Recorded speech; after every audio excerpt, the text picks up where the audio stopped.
Welcome back to The Shattered Pod, the companion podcast to our Daggerheart actual play miniseries, The Shattered God. This is Jack, the player of the Seraph Oleg, in this 5th episode entitled What Comes for Us All, Part 2. We find the party in the ruins of Thalan'dor. A chaos god lies shattered on the marble floor, born of stolen light, divine corruption, and the first sins of the gods of Erin. The throne room stands broken. Light bleeds from the cracked stone as our heroes gather among the remains of elves and shattered alike. Victory has been claimed, but at terrible cost. This episode lingers in the aftermath and flashes back to a time just before, in revelations uncovered by candlelight and visions granted beneath the eternal moon. Truths long since buried rise to the surface. The origins of the gods, the theft of mortal souls, and the slow unraveling of creation itself. Choices are offered not with the promise of glory, but with sacrifice written plainly into their terms. Here, the moon reshapes fate. Truth demands surrender. Death listens and answers with grace. And in the end, we ask, vengeance or justice? What comes next for us all? The avatars to the gods of Erin are about to find out.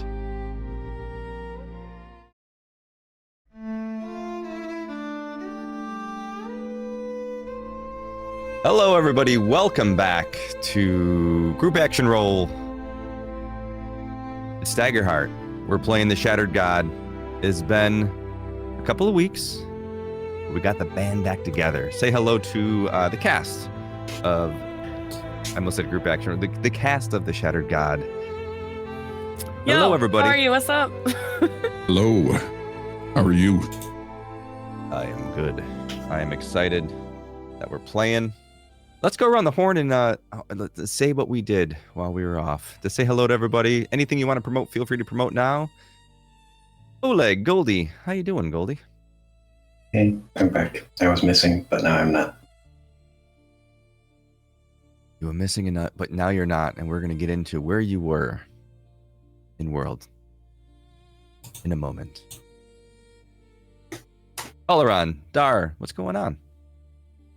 Not too much. How have you been? Good. I've been okay. Yeah, it's been all right. Work's been slowing down a bit, which is nice. I actually have some brain power after work, so that's good. Awesome. Mine's going the opposite way. I'm a remote worker mostly, but I got called into work 2 days a week, and I'm just not dealing well with it. Yeah, I'm glad I don't have to do that. Yeah, no, it's no fun for me, but it's, I've been spoiled. Throg, Mac, how goes it? It goes well. I didn't do anything. You didn't do anything in the time that we were off? I I've seen your game with somebody. It was weird. I don't know who they were. Work stuff like that. I gotcha. I've seen you playing. I've seen you and Hal play. I don't know if I caught you this week, just because I've been like head and pillow early. I don't think because I'm not on. You're talking about over. That's there is one next week. There is a charity event next week, but weeks. But I playing tomorrow night. Well, I did play, but you don't see me on that one. I don't know which one I'm talking about, but there's one. We're not sure which, but something coming soon, I hope. Yeah. On the 22nd there is another charity event. If you don't mind me saying, because even though it's for somebody else, we did a Pets for Vets charity. Cool. And we are doing another one, the 22nd again. Oh, very cool. Definitely let me know. I'm happy to push that out on all of our socials as well. It sounds like an awesome cause I can totally get behind. I get to play my little jerky wizard again. Nice. Kind of an Story Sage. Hi. I was missing last week. My bad, guys. Be healthin'. But yes, for those who don't know me, my name is Sage. On most social media, I am Story Sage, which is STORI Sage. Yeah, most of the time, like when I've been gone, no kidding, I've just been editing a lot of videos and writing and doing Very nice. some, yeah, it gets fun. So, Editing videos is it's time consuming. I need to do it myself, but it's one of those things you just gotta sit down and do, right? yeah, I'm learning to kind of enjoy it. I'm not very good at it, so it takes me forever, and that's the part that frustrates me the most. Yeah, and then the more you do it, like the longer you'll take with it. I mean, I'm sure there's people who like master it and are like super fast, but that hasn't been my experience personally. Not me. Hell, what's going on? Hey, everybody. Glad to be back. Glad to see our friends Sage and Goldie back. Be sure to keep an eye out for us, Sage. Just kidding. I'm Ricardo. I go by Hallowed RPG on the internets. I make content for TTRPGs and all that good stuff. Got them over on my Patreon for mostly free. If you don't know, Ghost has some one-shots coming up. Are they full yet, Ghost? I have one spot left in the Watchfires of Carvos Keep, which happens on the 30th. I believe Mac is playing in that one. And I have 2 spots left for The Last Pilgrimage, which is on the 20th of November. And Phoenix is playing in that one. Very cool. I am also running some Daggerheart, but over on Solid 10's channel. We have a one-shot coming up in November that we have an open weekend for. So head over to solid10dnd.com after you visit groupactionroll.com. Hit apply. Come play some Daggerheart with everybody. It's a great time. Absolutely. Especially the last game we did. The Solids one shot in November. That is, did you pick a date for that? At the end of November?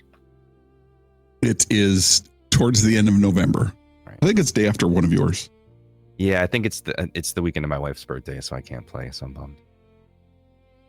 Yep. Gah. Totally understandable. Are you guys playing tomorrow? We are off tomorrow. Some of us in the party are celebrating wondrous milestones with our better halves. So Don't know if he's still speaking, but I don't have Hal. Yeah, I don't see or hear Helm online. I had to refresh. I'm still not seeing him. Oh, I can for sure. House clear. I can too. That's strange. Yeah. I'll refresh here once I'm done saying hello to everybody. Okay. I have Hello, you on. everybody. I have you on the stream, I think. Yeah, I can see him on the stream, but I can't see him in our chat The luckiest man in the lobby. or hear him. Ooh, Solid says the 21st. That's not. That might be doable actually, because I think we're going away that weekend. I'll have to look into that one. Cool. All right, moving on over to. I don't even know what to call you anymore. Phoenix, Blue, Jen, Jen.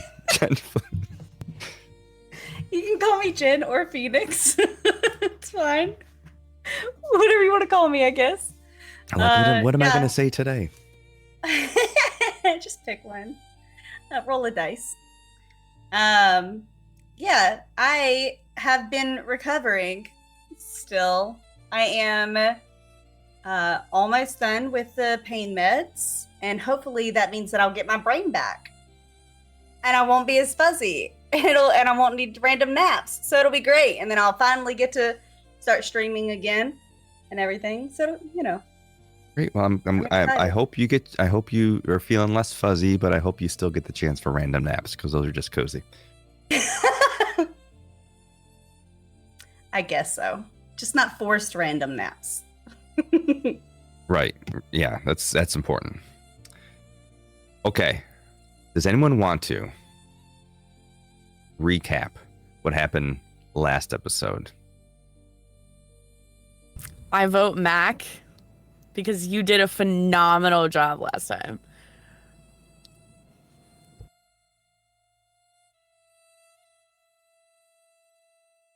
Look, I wasn't here. I can't do it. Y'all tortured me enough last episode, gosh darn it, so y'all can do it. I know, poor Phoenix, almost responsible for Elam's death when you weren't even here. Don't say that. Listen, I heard everything. I know exactly what happened.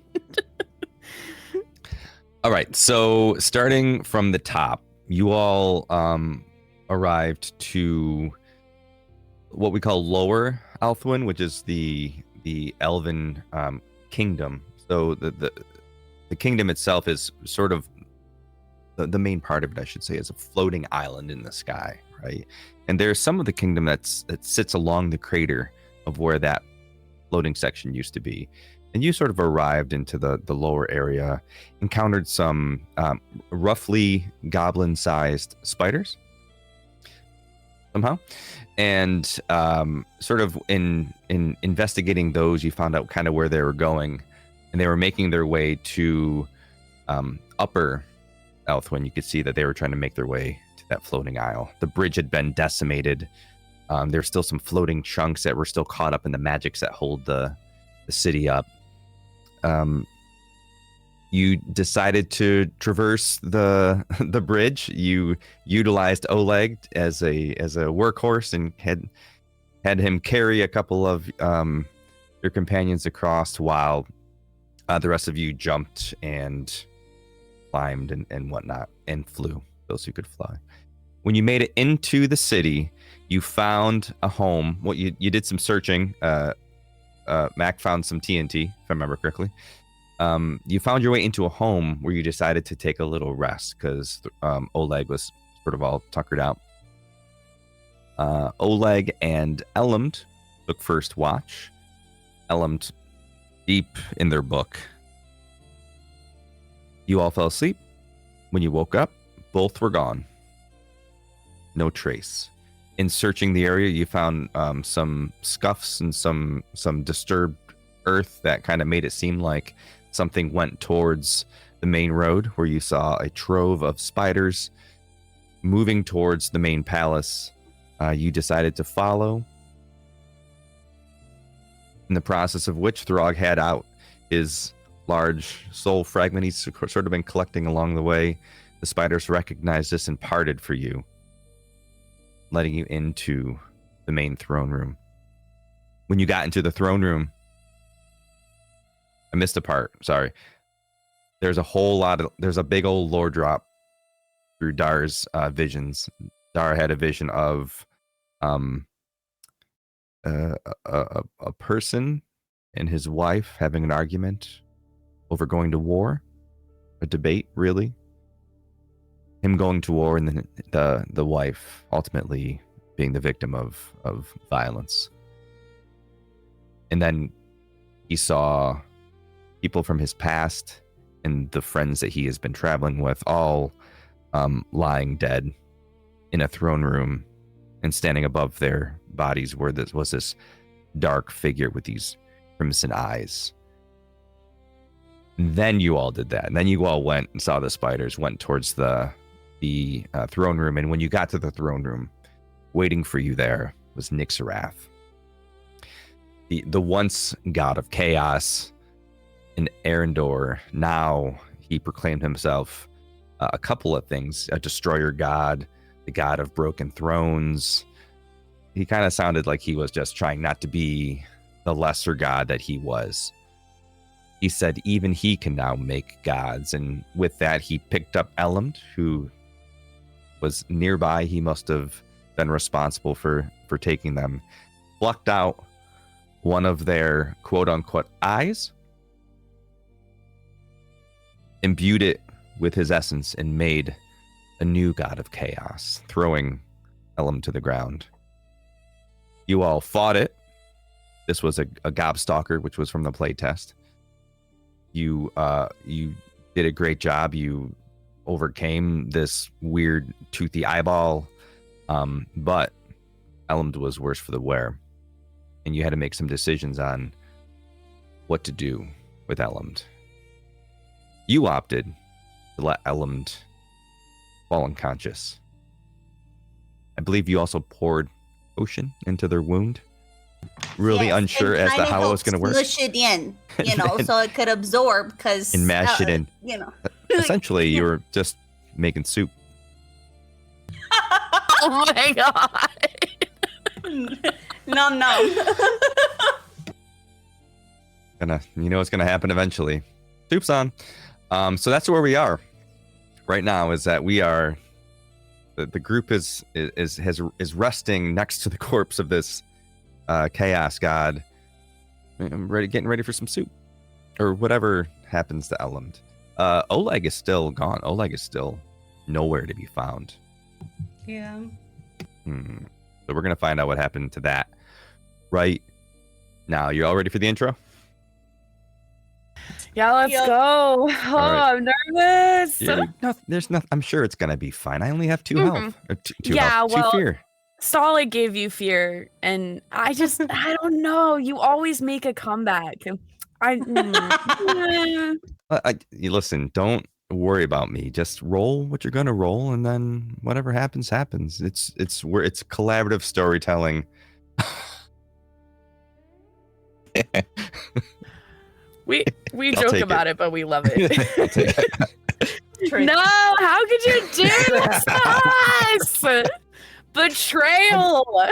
I've done it so many times already. Almost every single True. episode. I love it. I think so. I won't spend them on myself, so. Solid says the dice decide, and they do. And we're gonna find out what happens right now. Here we go. Ready? Take a deep breath. We'll be right back.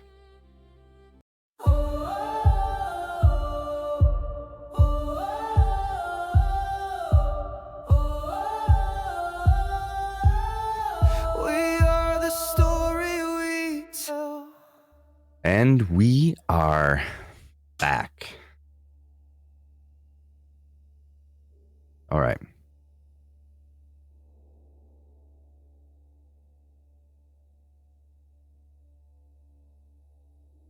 Back to where we left off.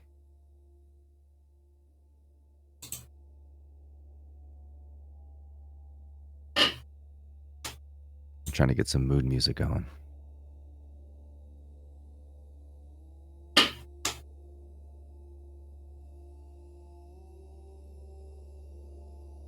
The echoes of battle still linger in the bones of Thalan'dor's fallen throne. The chaos god, that writhing shape, unmaking, has been silenced. The storm it brought with it has faded to a low, tremble hush. Where it fell, the marble floors cracked open like a wound, silvery veins of the city bleeding light into the dark. The throne room lies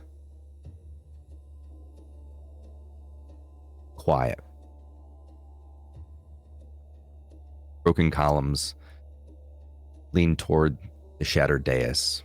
Banners hang in tattered ribbons, and the moonlight pours through the fractured ceiling, cold, unkind, and absolute.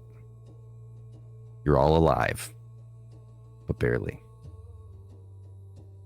Elem lies against the step, their breath shallow but steady. The side of their face was enwrapped in a stained cloth, stained in a viscous fluid that passes for blood. There's no residual magic, no divine glow, only the raw weight of what's been taken. Echo kneels beside them, tending the wound with quiet precision, wrapping bandages with trembling, gentle hands. The rest of you sit or stand, bruised, bleeding, haunted. The silence between you feels heavier than the fight itself did. Whether the wound will scar or fade in time is yet unknown. but its absence says more than pain ever could. Nyxirath had a lot to say. His words hang in the air, lingering like smoke. His tone had been strained, but calm. Too calm. He looked upon Dar.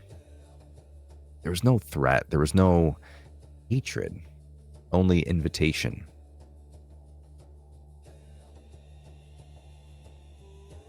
He said that you were born of fear.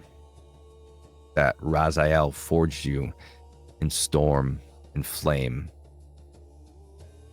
But that Nyxirath, allegedly, supposedly, can make Dar something more. A god not of obedience, but of vengeance. But why Dar? Why him alone? Perhaps Nyxirath saw in him a mirror? Same kind of divine fracture, creation torn between two fathers. Perhaps it was meant to claim him, or to set him free. And while his attention seemed to be fixed on Dar, you all felt it, a subtle turn of his gaze towards Throg. A glance not out of curiosity, but of recognition. And Helm, you're the one who led the party here, not to Cathala, where your family waited, but to Thalan'dor. You said it was strategy, that the elvish city held something vital, something from Elam's vision. You all see the truth in Hal's eyes, and in the way he won't meet yours. He was running from his kin, from his past, from the judgment of those who remember the man he was before he became the man he is, marked.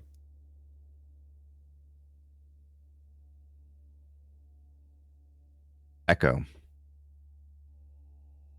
The rest of the group takes uneasy refuge in this broken throne room.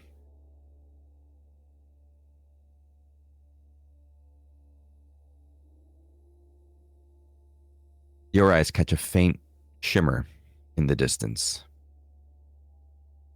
Just beyond the tall broken doors that act as the entrance to the terrace.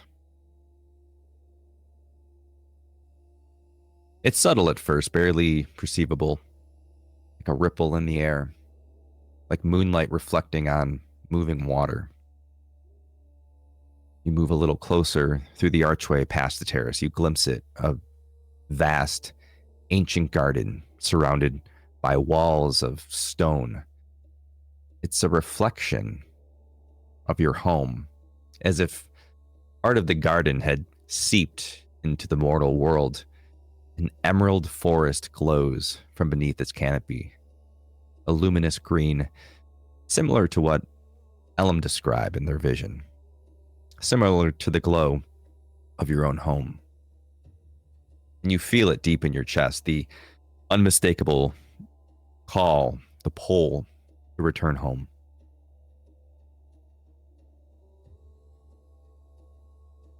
But for now, let's pull back the veil. Not forward, backwards, to a quieter moment before Elam was taken, before the battle, before the throne cracked and gods bled. You found shelter in a small home upon entering the gates of Thalan'dor, one of thousands that stood empty. Air was cold, still. The windows were unbroken. The walls still held warmth from the family that once lived there. Outside the garden, swaying in eerie silence, the night was calm. All you could hear was this skittering of the occasional spider on the main road. And while all others slept, Two remained awake, Elmd and Oleg, the scholar and the seraph, the rational and the divine. You share the quiet of that elven home as the night stretches thin and your friends rest. The spotlight is to you.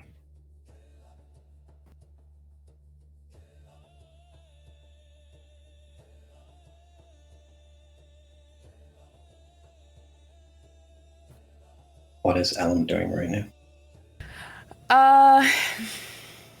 Elmd has their head stuffed into the Book of the Dawnfire, which, of course, Elmd is covered in eyes, as we know. One more eye than they have now, unfortunately. And so Elmd is using their other eyes to, survey, keep watch, while their main two eyes are focused on the Book of the Dawnfire, reading this book in a language that only they understand. Silent, uninterested in you, absorbed in the book that they are reading.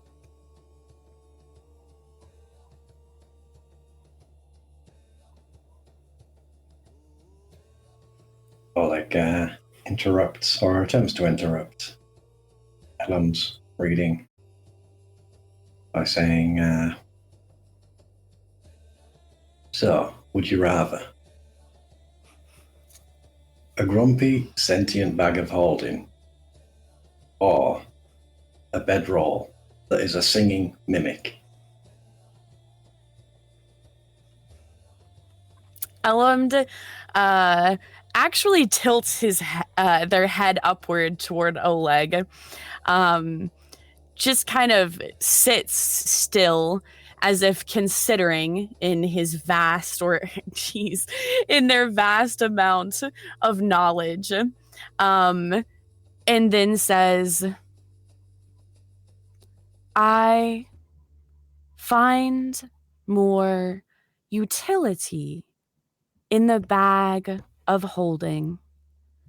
It would, however, be irritating.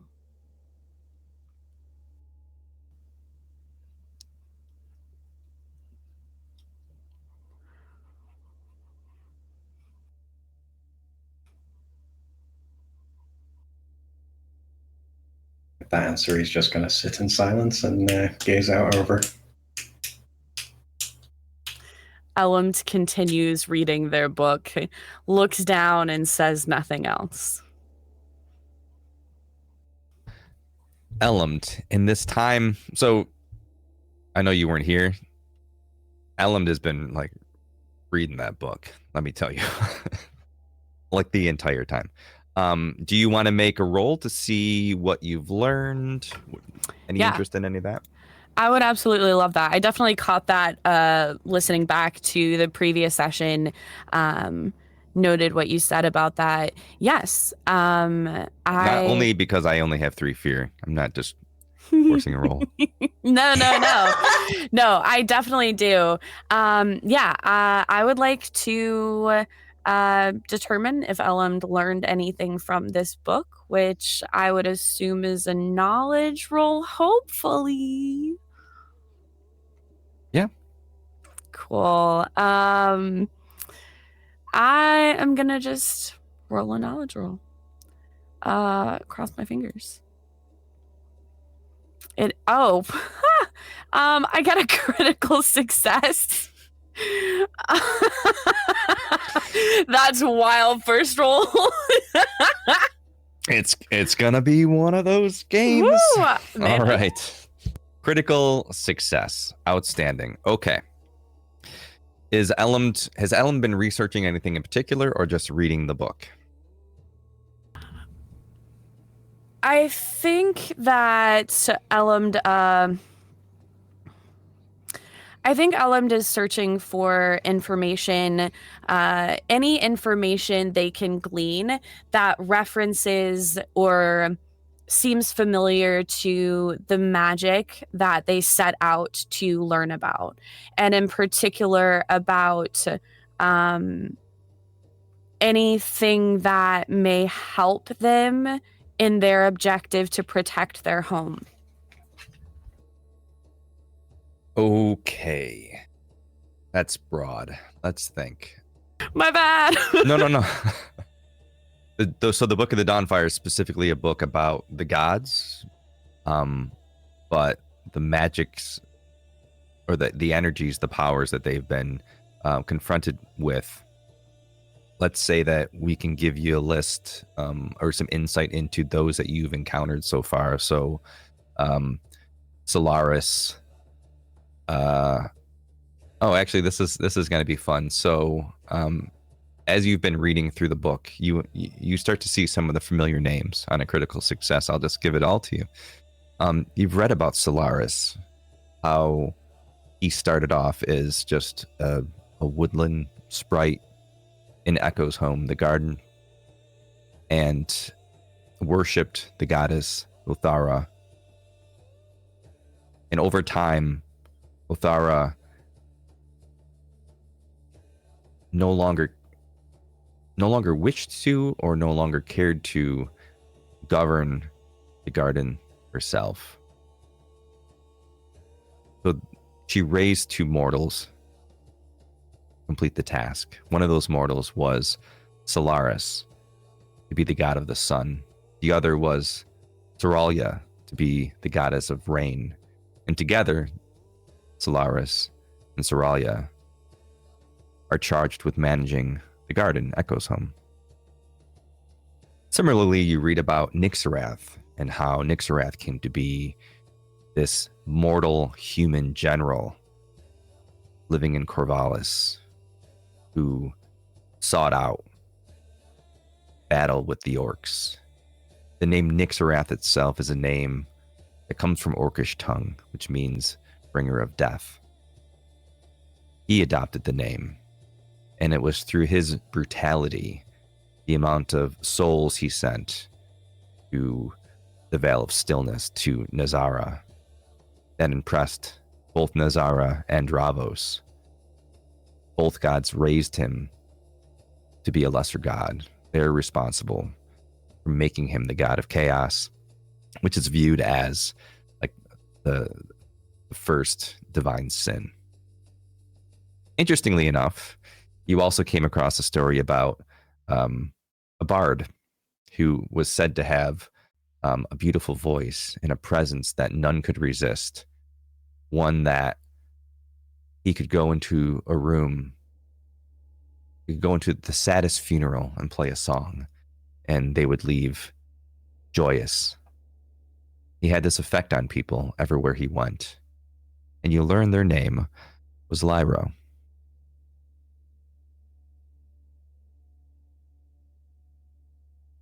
Is there anyone else that you wanted to know about? I give you one more and a critical success. It was Wait, 3, 4. Oh man, I wish I could remember.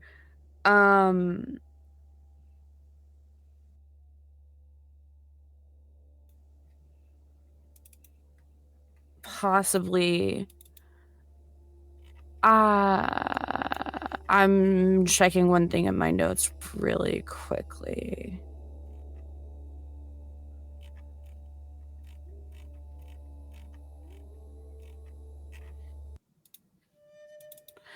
Because I feel like I think I wrote something down. Please tell me. You wrote something down? Oh yeah, who, me? The problem is finding it. And Well, everything's highlighted here. However,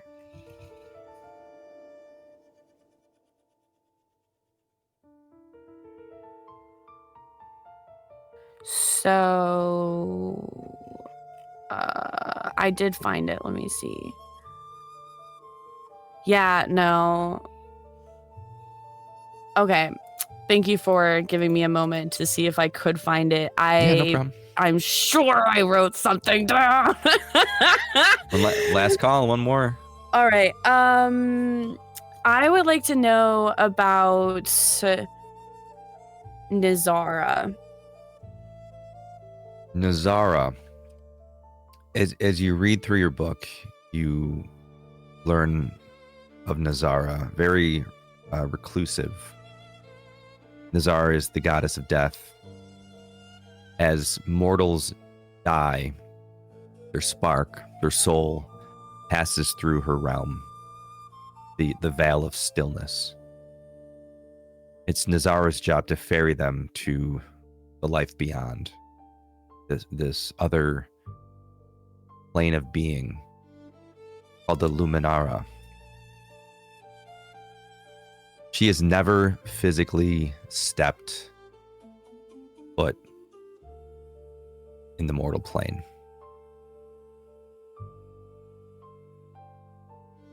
Do we know that for sure? That's what the book tells you.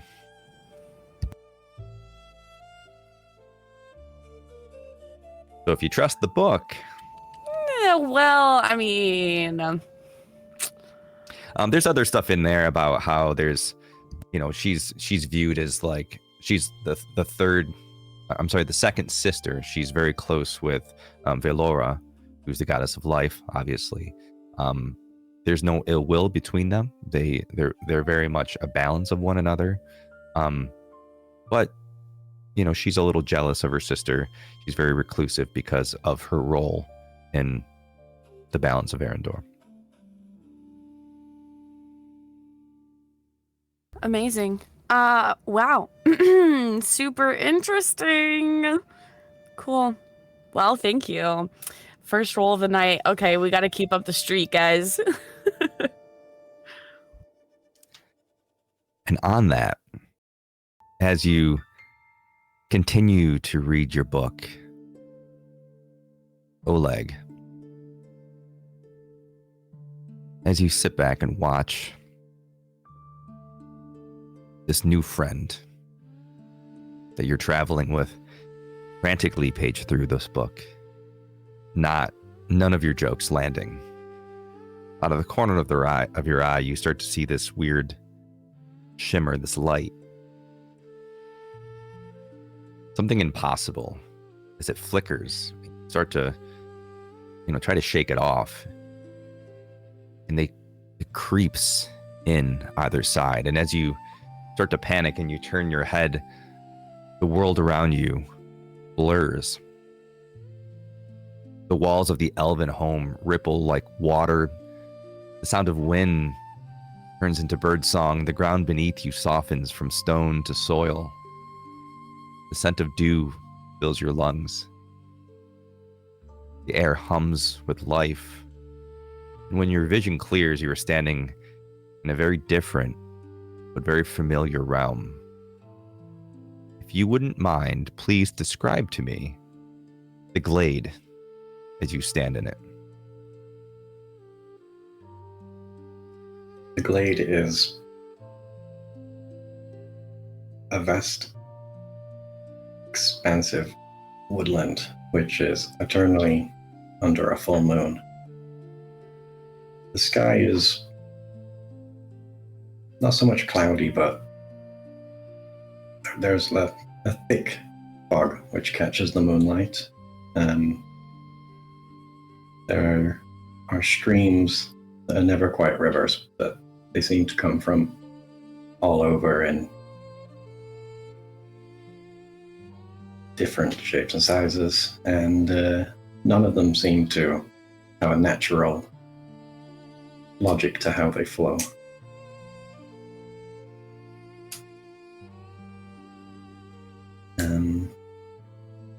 The flora is a mixture between how you would expect flora to look and definitely unnatural bioluminescent flora littered between.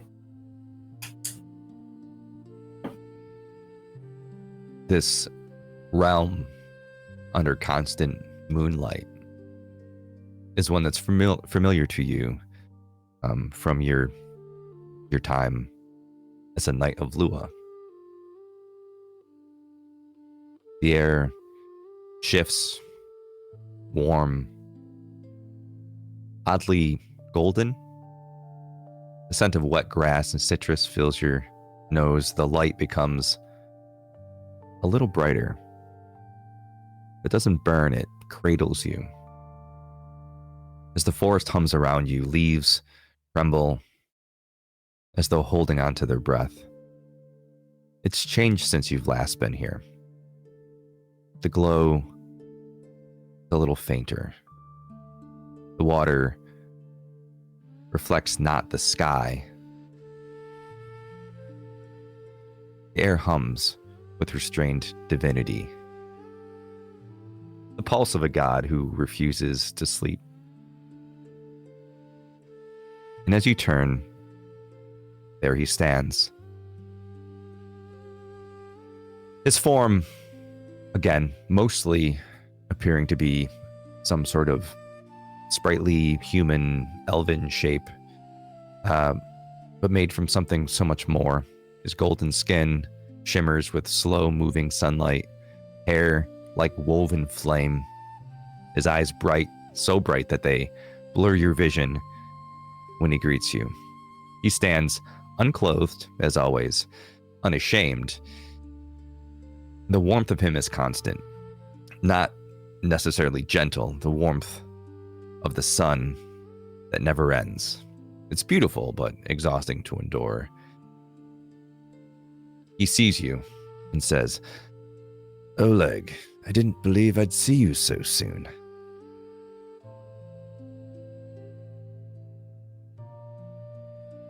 Can't say I did either. What are we doing here? Well, you've let the garden grow wild, he says, looking around. I expected better of you, Oleg. I thought you would have cleaned up this place by now. Well, can't say I've been back in a while. Well, I can't say anyone can get here without you. This belonged to Lua. But since I've untethered it, let's say, her reflection has gone. Chaos unmade. What remains is yours, to do with as you command.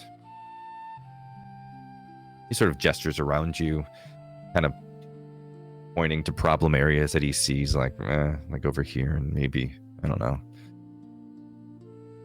Do you feel it? The moonlight, it's all just reflecting my radiance. We're so tied to this plane.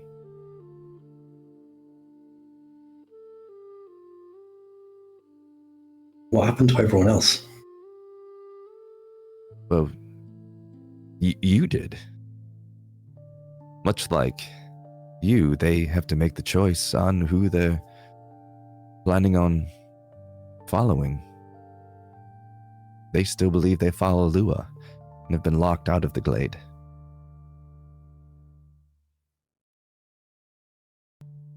But with your help, they can make their way back. So what are we doing here? Well, I'm glad you asked. We have a problem, don't we? Mortals. Trespassing. Tearing holes where they don't belong. The elves. The first imitators. They've wandered back into my garden. My realm, the Thara's realm. But the one I look after with my sister. You know the story there, I assume. I've never been one much for reading, but I know the general gist of it. Yeah, the elves came from the garden. They were given the option to leave. They chose to go. We told them, you go, you cannot return. And that was the covenant. And they held to it. The roots remember their footsteps, even if they do not. But now they're back, and they bring with them decay, fear, memory, and that corruption will overtake the garden, much in the same way that it's overtaking the mortal realm. It's found its way to seep in through our portals. And their presence only escalates that decay, excuse me. Now, I've burned them out once. This time, I put this charge on you.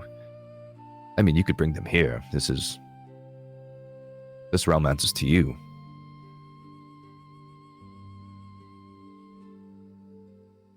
What happens if they come here?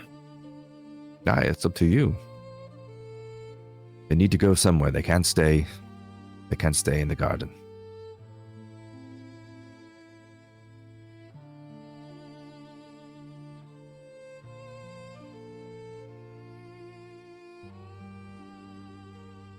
So it looks like we don't have any other option then. You could also send them back to their home, although that place isn't looking too great currently. He steps closer, his glow dimming just enough that you can sort of see his shape and his expression. He's sort of dimming himself so that he doesn't burn you as he gets closer to you. There's more, though. Your friends, your life persists even when we are out of the realm. That one that you travel with, the Stormborn, the Scarecrow. Duh. Do you think he's the product of Raziel, the Tempest? Don't know his nature. He certainly seems to be touched by the Tempest. But, Raziel, he likes to take credit for thunder, even when he didn't call the storm. The other god, what do you think? Well, I can't make a life. The gods can't create life from nothing, not without the will of Aaron. We can shape, we can mold, we can refine, but the spark of being, though Valor is its caretaker, it's Aaron, and Aaron's alone to command. Raziel may have tempered the lightning that struck, but he didn't kindle a flame or a spark to awaken. But watch him carefully. That Stormborn is more than he seems. And when the time comes, it may be his choice to destroy life or to restore it.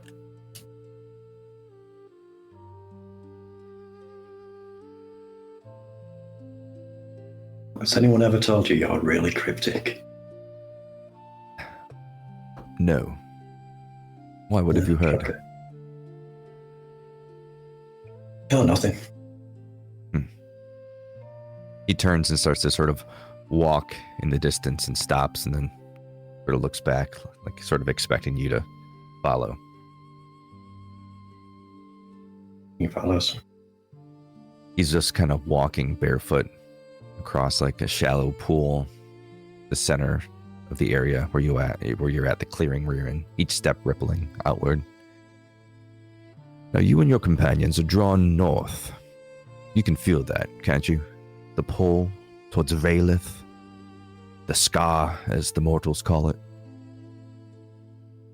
That's where we're headed, Johnny. He sort of raises his hand up in the air, almost like he's capturing light as it swirls in his hand. And in the light, you can see this image of a crater. This glowing lavender veins of crystal webbing through mountains of black glass. Vralith is where the Shattered One stirs. It is not yet flesh, not yet will, but it feeds. It takes what belongs to us, to all of us. When you mortals die, your souls pass beyond. Luminara. The place of divine rest, we could say. It's a breath that follows the final exhale. Quiet garden where Nyxirath guides them to the next song of existence. And that's how it's meant to be. And as he sort of clenches his fist, the light goes away. But the Shattered One is stealing that breath. Souls that should pass into the Luminara now linger, suspended, unended, inverted. The usurper takes what is Aaron's and grinds it to his own reflection. It feeds him, builds him, until he can step fully into your world. So Nyxirath isn't here yet. Oh no, Nyxirath is. Nyxirath is a product of our pantheon, unfortunately. The great divine sin is the tag that we give him. A mistake, for sure. But he is just a soldier, a general. The Shattered One has turned him, much like he's turned some of our other kin. Raziel, even Nyxirath, the Raven, the goddess of death. She should have stopped all of this. It's her duty to move those souls from flesh to eternity. But she has chosen silence. And that silence in the face of such corruption, that's allegiance, if you ask me. I have heard that she's exiled herself to her realm, the Vale of Stillness. Have you been? No, but it's starting to sound like we need to. I don't recommend it. Total darkness. There's a blasphemous sun and a moon that rise together, give off no light. They're not real. The spark of all living things must cross through there, eventually, on their way to the Luminari. But it's empty, and Nyxirath does nothing.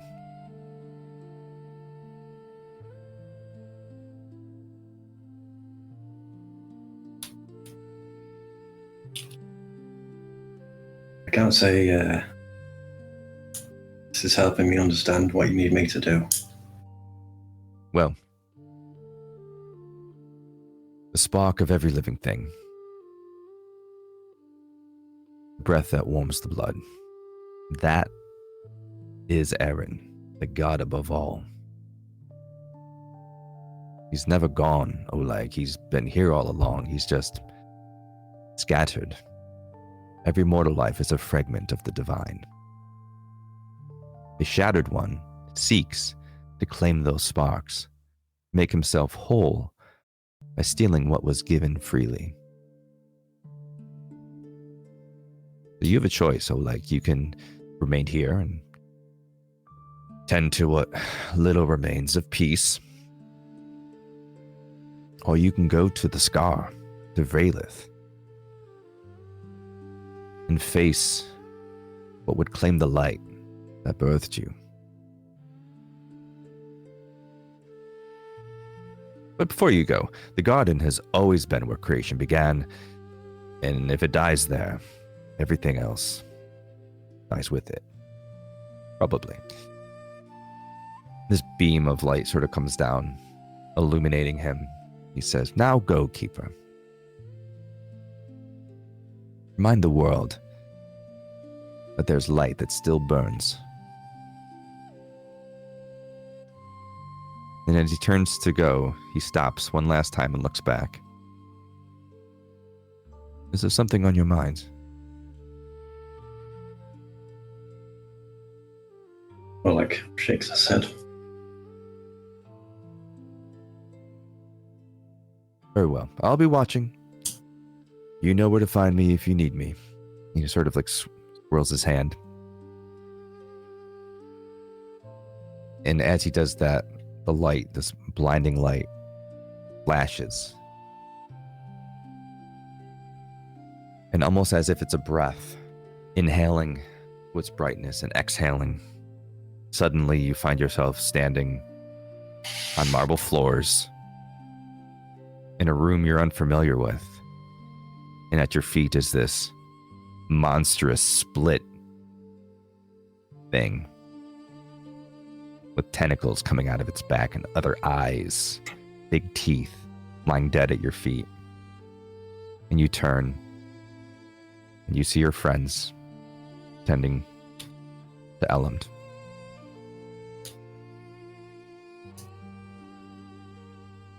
Looks like I missed a party.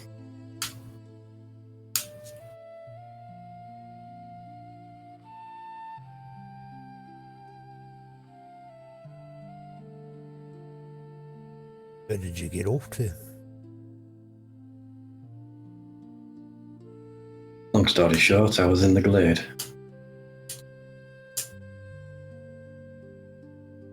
I'll look out the doors, like behind him. Yeah, the he doesn't understand that he means like a supernatural glade. He just assumes he means the one behind the throne. I think we're meant to go there next.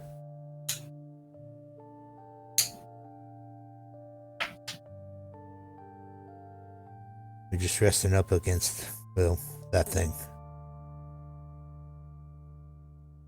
Well, when we're rested, we need to make our way to the crater.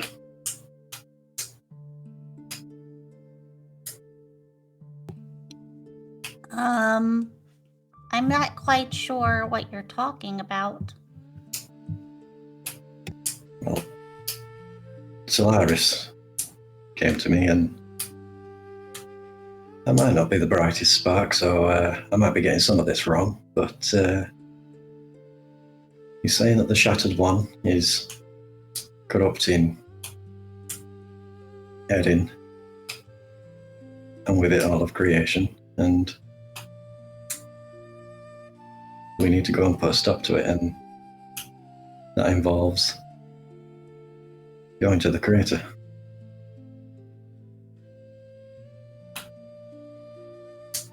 Wait, so he basically said to do what we're already planning on doing? Yeah, but I think we maybe need to get there sooner rather than later. Oh, so like before all of us, like, visit our scars or whatever that guy was saying.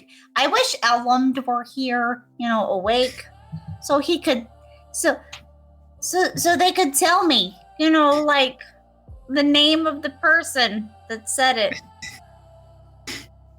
What is Elm's current state? I'm assuming Elend is still unconscious at this moment. That's up to Elend. Oh, am I? Am I not? You all have been you're all recovering, so. Echo made soup out of your wound, poured in the potion and mashed it in, so you got a nice stew going. Certainly smells of soup. Because whenever wounds, are healing, there's more heat there, so it's definitely Sure. hot soup. So we decided that we were gonna leave Elam's condition up to you, like how that potion affected you. If you wanted Elam to their scar to heal or not, totally up to you. Whew, okay. All right. So I was about to say Elend opening their eyes, but then I realized their eyes are always open. So Elend stirs a little bit. Just kind of moves very slowly, almost, as someone who is sick or very injured would, and looks with their main two eyes toward Echo. And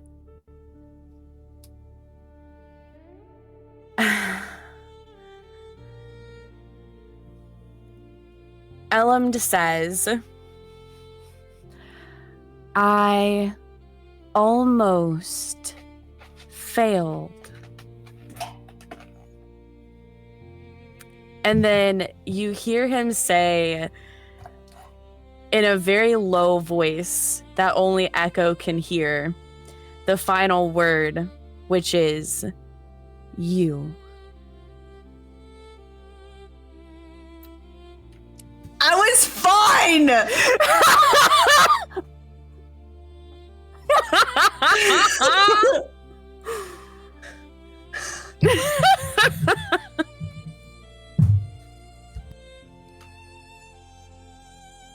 I have many emotions towards you at this moment, Sage. Okay, it's fine. So, as soon as Elms started stirring, Echo's attention obviously shifted.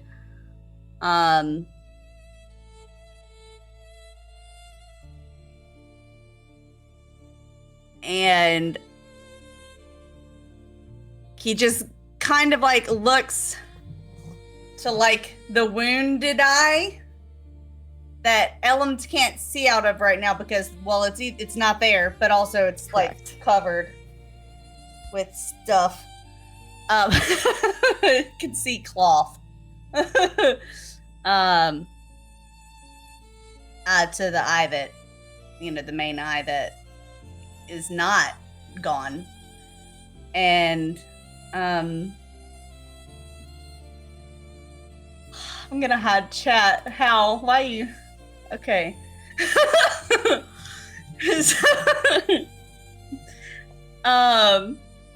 Sorry, my headset got caught on my chair.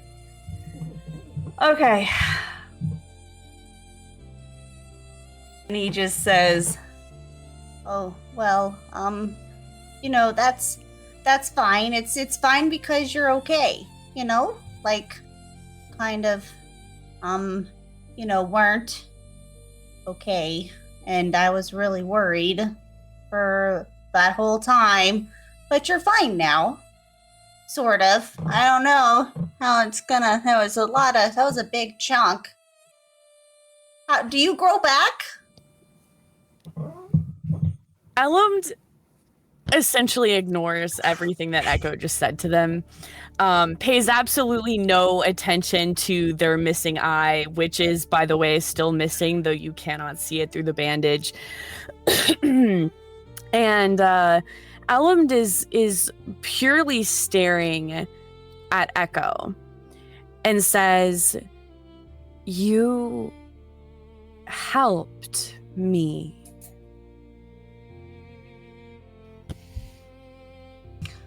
Well, I mean, yeah. Why wouldn't I? Is this what friends are? Well, yeah, I mean, it's part of it. Of course. I am learning. Well, you can ask me all the questions you want. At this point, Elumd does finally reach up to their eye with their, marshmallowy eye-covered hand and reaches up to the eye that's missing and just says, "Where is my eye?" I mean, I kind of wasn't paying attention because I was kind of super worried about you. I don't know what he did with it. I'm sorry. Guys, did y'all see what they did with Elum's eye? I was just staring at Elum, the body, the rest of the body, not the eye. So, did y'all see what happened?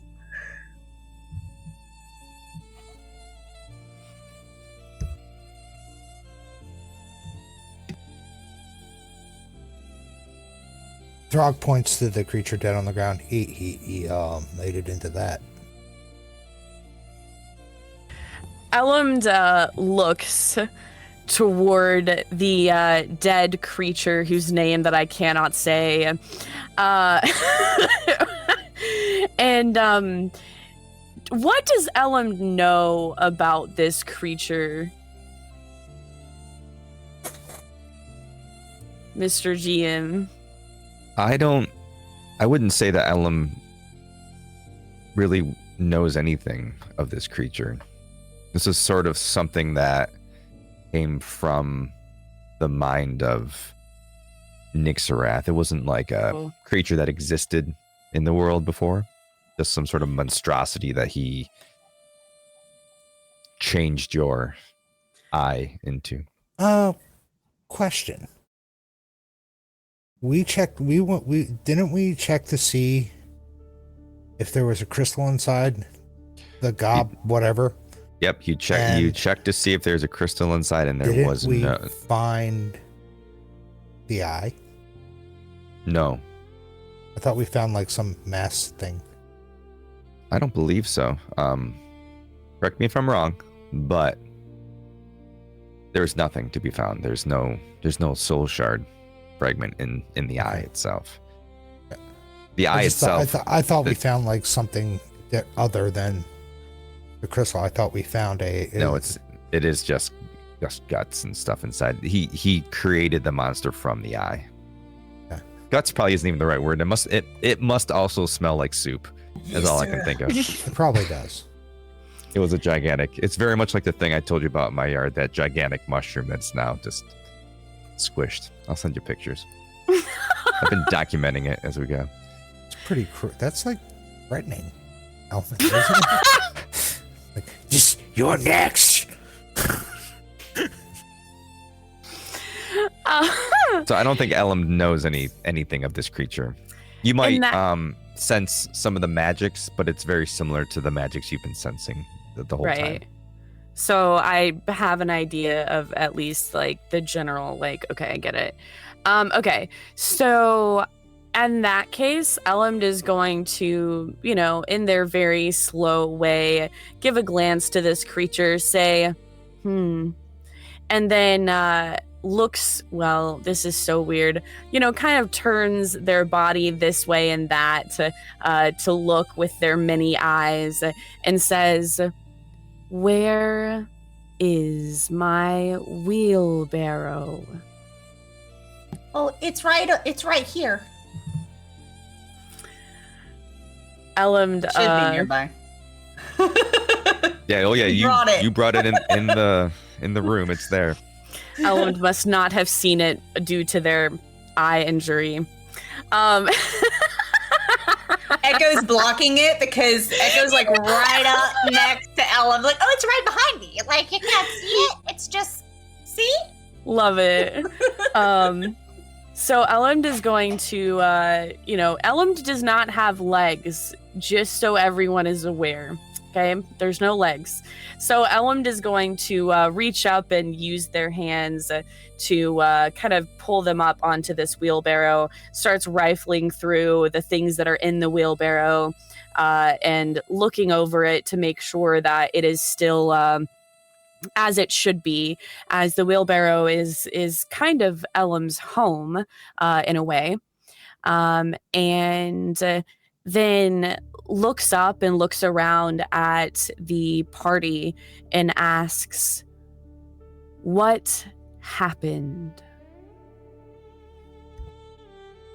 Oh, well, that's a good question. We were going to ask you what happened. Your wheelbarrow was just outside. Oh, and here's the book. I kept it safe, okay? I kept it safe. You left the book, so I knew everything was wrong. and then he hands over the main book that you've been reading. As you hand Ellum this book, he again ignores your question and instead conveys some information that they learned while reading the night before. And in particular, because they find this of most importance, I'm not going to,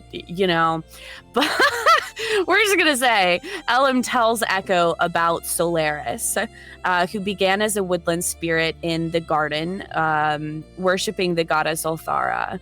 And as Ulthara no longer cared to govern the garden, raised 2 mortals to complete the task, including Solaris as the sun. And so is it Solaria? Soralia. Soralia. Okay, I did write it down right. Who is the rain, and that those 2 were charged with the garden. And Elam conveys this information to Echo in his very slow speech. How long does it take to convey that? A while. And it goes just like, like waiting in between each pause that might be the end, Okay, I'm Ghost, we had talked about this. I'm assuming that Echo has at the very least heard those names. Did he know that they were once mortals that were raised up? I think he definitely knew of he knew of the those who govern the garden for sure. Why don't you give me a history check, which is it's not at all what it's called. Give me a knowledge roll. Yep, to let us find out if that's something that Echo actually knew. But I don't want it because I'm full on hope and you have no fear. Okay, all right, I'm gonna roll it.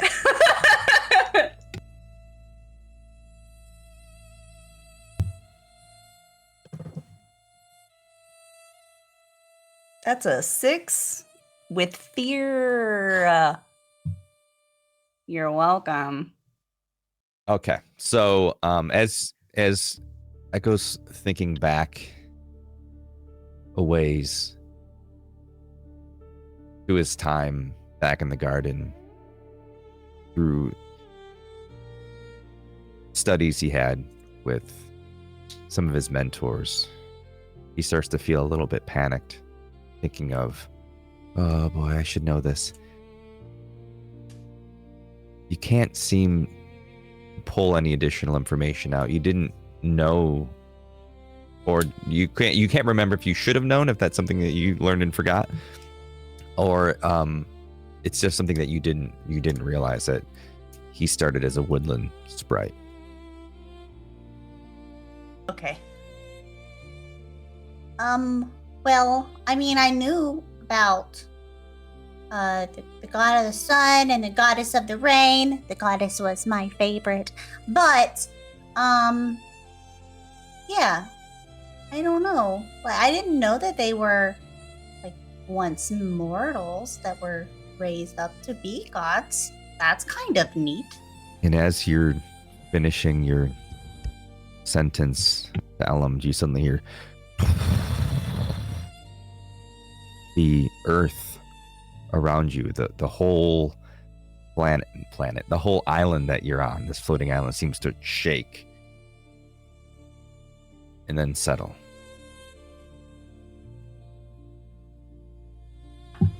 I have a question. What does Elam remember anything from the time of their disappearance to the time of their waking up? No. The only thing Elam remembers is reading the book and then suddenly going unconscious and now waking up here with bandages on their face. In that case, Elam is going to look around and once again ask, where are we? What happened? Why am I injured? And probably like 3 other questions. Well, I mean, he stabbed his hand into your face and took your eye out. So that's why you're injured. But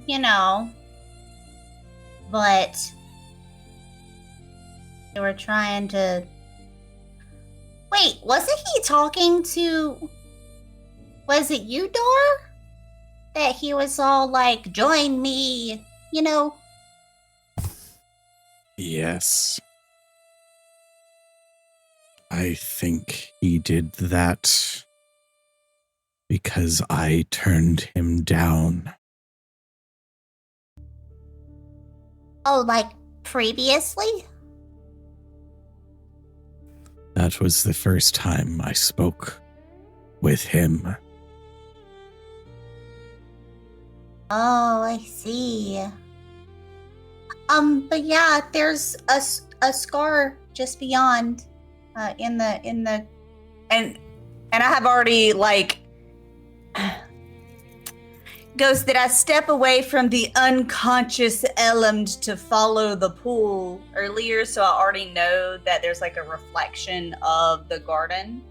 I think in the time between you fighting the Gobstalker and now, you've been tending to Elem, but you also have let them rest. So there's glass, now broken glass doors behind the throne that sort of lead off into a terrace, and that terrace overlooks this vale of sorts, this walled ancient garden. So you've walked up to those doors, and you can see what you recognize as the shimmer from one of your puddles. Everyone else just sees water, but you recognize the energies. Yes. And I feel a pull to go back home. Well, it's not like the pull that everyone's been feeling from their sparks, but it's just a longing. Yeah, just a longing. Okay. well, I mean, I'm pretty sure that, there's a scar for one of us past those doors somewhere,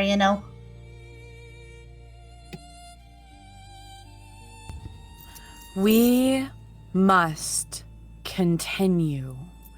And Elend, using their force push, pushes themselves a little bit closer toward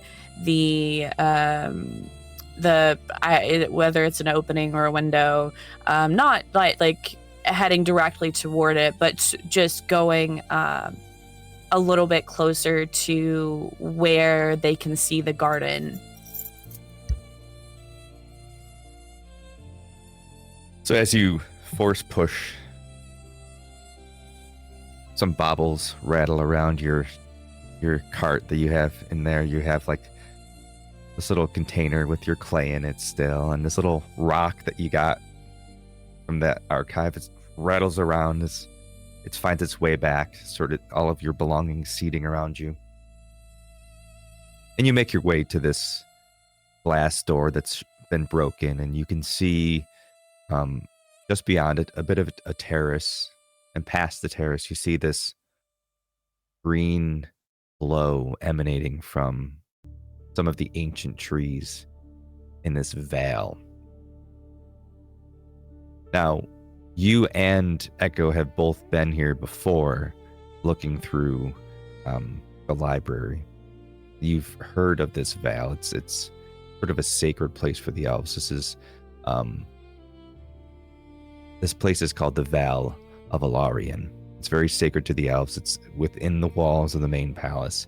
You may not have been there yourself, but it's a very sacred place to the elves. And you recognize this place as you see it. Specifically, Echo. Actually, I'm sorry, both Elend and Echo have been to the garden. The life that pours out of this place, the flora, is very similar to that of the flora in the garden, almost as if parts of the garden are spilling out into the mortal realm. But specifically, Elend, you recognize some of this forest here and the glow from your vision. Your divine vision from way back when. Which one? The very first vision that I had? Yeah. Okay. The one when you were marked. Oh, okay. Oh, I understand. I remember them. Yeah, so Elend is going to look back toward the party, not move, just turn a little bit in the wheelbarrow, and they're going to look at the party and actually point in the direction of this glass door and the Vale of Elarion past it. Here lies our path forward.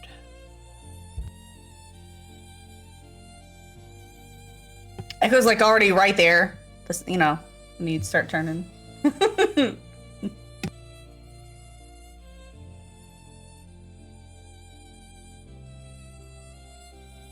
Let's get moving then.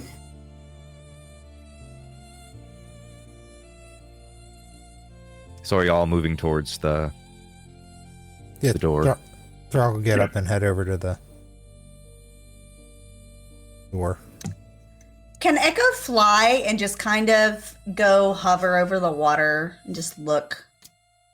Yeah, sure. So as Echo is first and opens the door, the wind drifts through the shattered arches into the throne room. As it creaks open, moonlight spills across the broken marvel, and beyond it lies this vast expanse, this Vale of Elarion, this ancient garden that once crowned the heart of Thalan'dor. The air sort of changes as you step outside. It's thick with moisture, old memory. The scent of wildflowers ride on the wind. Beneath it, there's this copper hang of decay. The Vale is not untouched by time or by violence. From the terrace, you can see where thousands must have trampled through, paths below torn, soft earth gouged by boots and claws, marble cracked where the roots have swallowed the road. There are statues of elves, dozens, frozen mid-stride, hands outstretched in terror, faces twisted toward the sky. Families turned to stone as they ran. A few still clutch one another, petrified in their final embrace.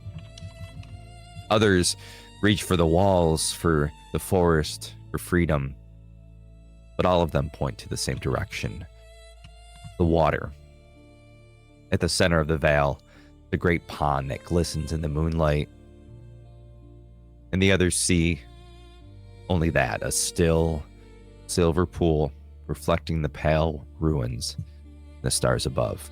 But Echo, you see what they cannot. Surface is not calm, it ripples faintly like a breath. The reflection doesn't match the world around it. You can see the light within the water, soft, golden green, moving as though beneath glass. The air around it bends, faintly shimmering. It hums into your being, into your bones, and you know it instantly. This is a portal to the garden. Not made, grown, living. And as you fly above, surveying the area, you take note of all these statues, but there's one at the water's edge, half sunken in the soil, already overgrown with moss, smaller than the rest, a delicate figure of a winged being with one arm raised as if shielding their eyes from the light. There's the faintest trace of color that lingers in the stone, iridescent hues, like dew on glass. And though the others may not be familiar with this being, you recognize their face instantly. Will you describe the statue that you see, please? Is it Trill? You know it.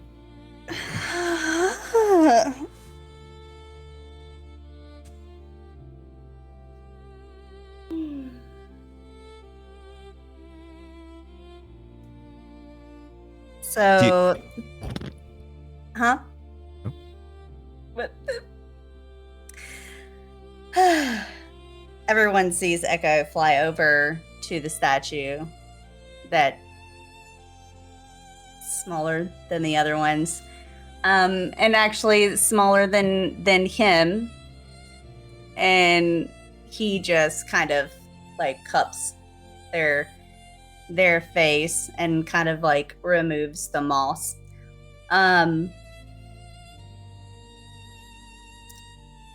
And well, the statues all look the same, but you definitely see some wings. You know, another butterfly to some people.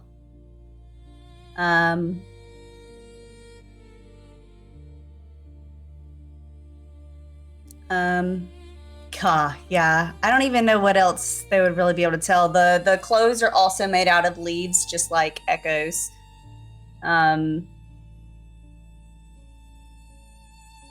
Yeah, I mean it's basically a feminine version of Echo that's smaller,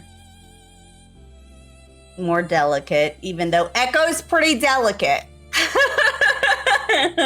but a little more delicate, and he just kind of like stops flying and lands in front, and then doesn't say anything. And as the group sees Max is given hope, as the group enters into the Vale, like Echo, that pull that you felt before when Elend was down had dissipated in the time since you saved them. But now as you stand and see Trill, that feeling returns, this burning of your mark returns. And as you enter into this space, Elend, you feel a similar burning of your mark. As you approach Echo, Dar, you get this sharp burning of where you were marked. 3 of you have a pull upon entering this space.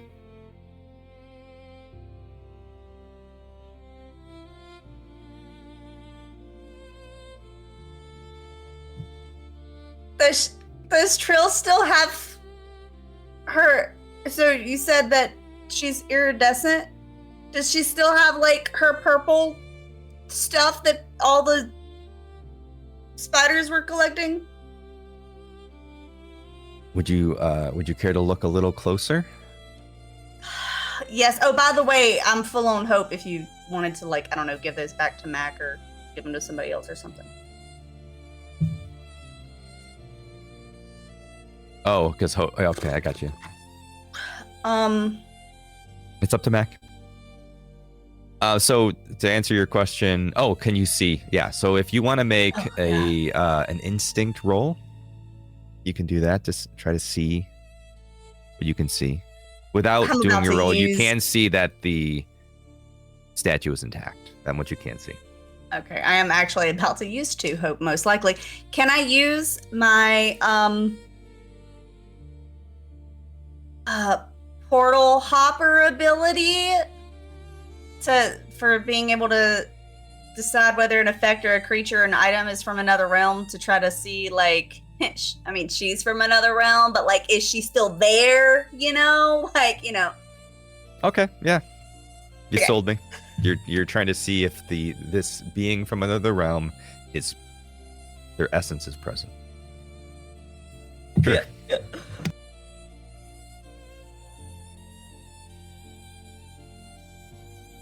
It's with hope this time. I'm so happy. Okay, let me count. 17. Okay. So as you get really close to the statue and you can start to, the statue itself it's not like a cut from one piece type of statue. It's like almost like a cobbled together Obviously, it's not actually a statue, but the stones themselves are cobbled together to their small spaces, and in between the small spaces, you see the faintest lavender glow beneath the stone.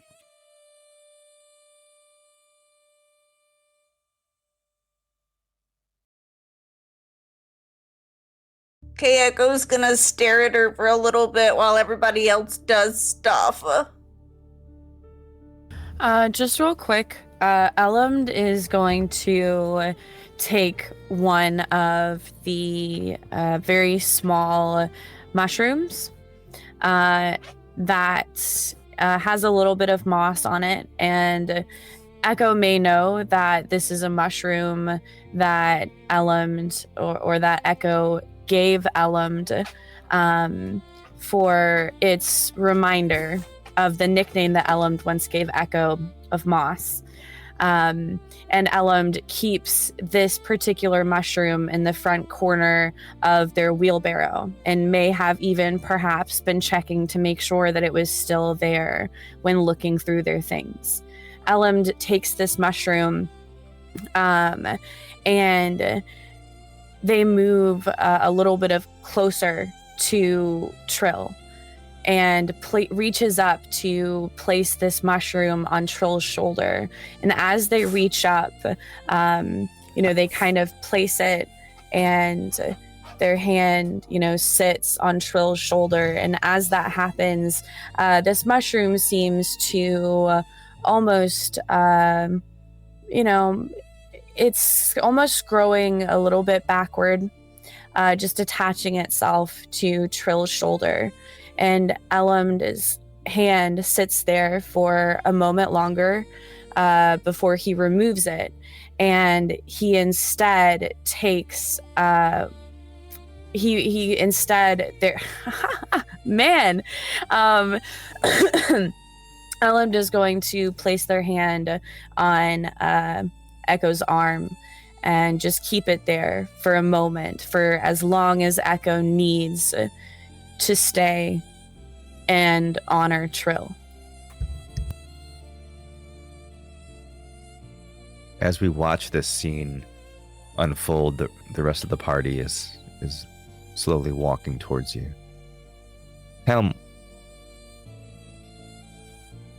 what is Helm doing as he walks up?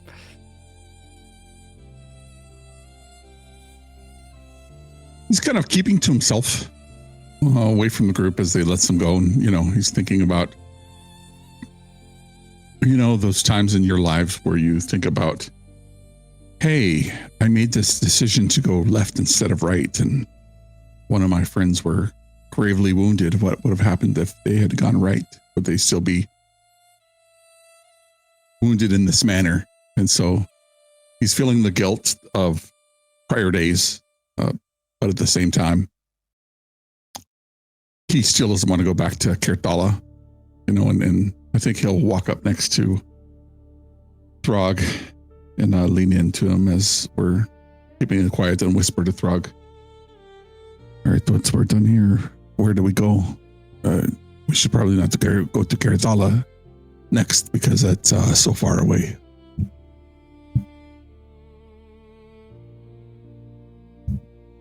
I'm not really up on these things, but I don't think we have a choice of where we're going. I think it's just going to leading us there.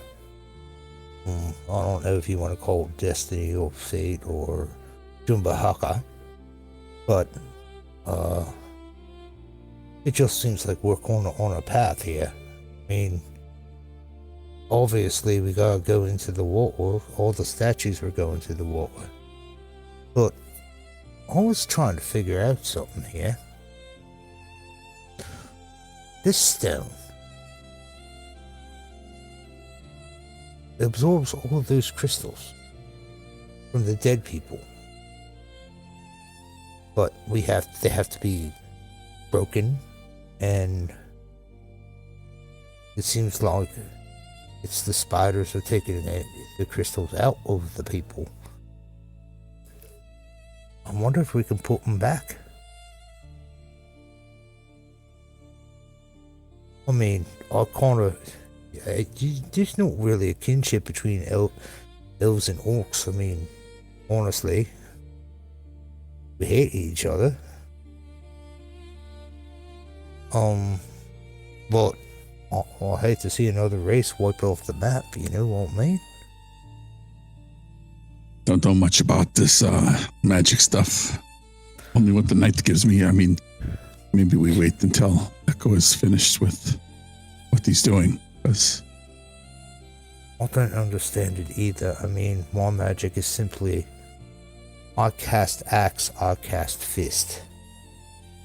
It's simple.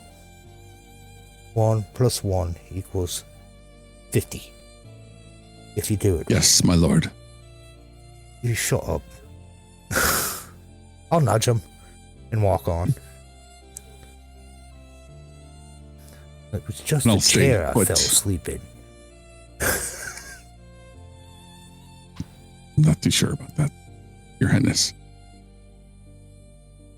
Would you like to see a demonstration of my magic? I have a spell that can make you a head shorter. No, I think I'm okay. Okay. But, like you said, your original question, I don't think we have a choice of where we go next. I know you don't want to go back there for some reason, but we're gonna go back there, my friend. And I'll be there with you.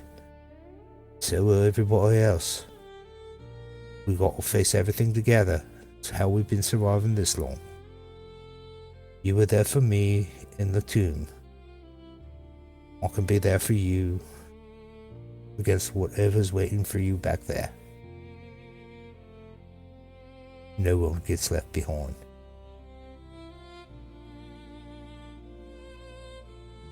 And as you continue trying to put Helm's mind at ease, you remember that it's your vision that was pointing the group to Carthala to begin with.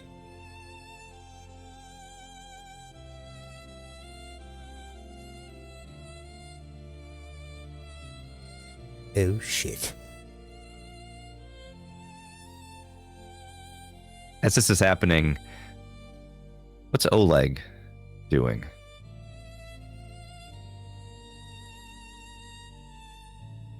Oleg is mostly staring at Dar and thinking about what Slara said to him.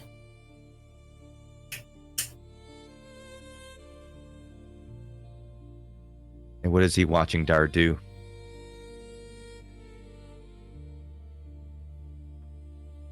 Dar was watching Echo and Elmond and the statue for a bit. But you said I had a pull towards the pond as well? Not the pond necessarily. Or not the pond? Oh, okay. No, you feel a pull almost in reaction to the Echo seeing Trill. Okay. Your mark begins to burn as you're pulled towards the situation. I will walk over to them as well, and the statue, and slowly put my hand on it as well while they are doing the mushroom thing, and I'll walk over and place my hand on the statue as well. Okay. And what do you do?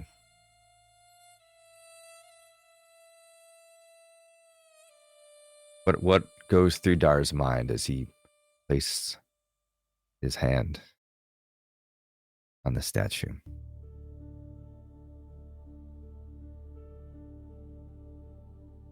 Not sure what's drawing us to it, or why. But I will.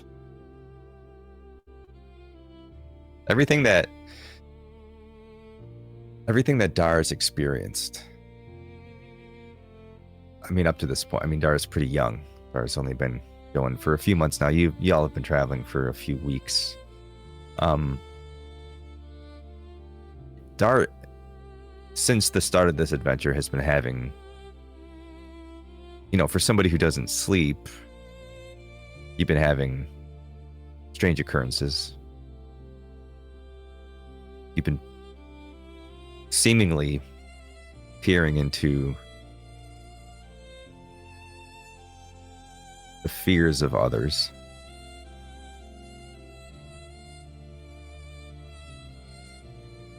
And in this moment, as you reach up to this statue and feel the cold, dark stone in your hand, feeling this burning divinity radiating from this small heart shape on your chest. I know that you have a patch on your cloak that is shaped as a heart. And that patch burns directly straight to the wood of your body in a straight line. And as you feel that pull, as you place your hand on the statue, what does Dar do? I'll put the other hand onto the patch and just release a slight electrical shock into the statue, just to see if that does anything.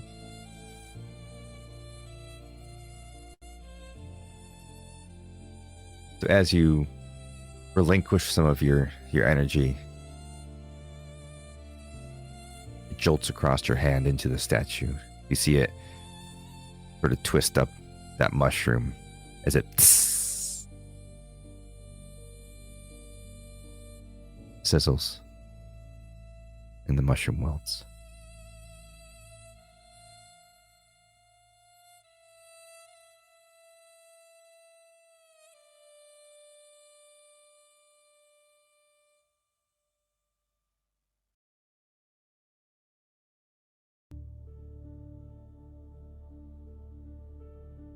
Yeah, Drag. I think he needs to let the dog go. You should tell him. Give in to it. Let it go.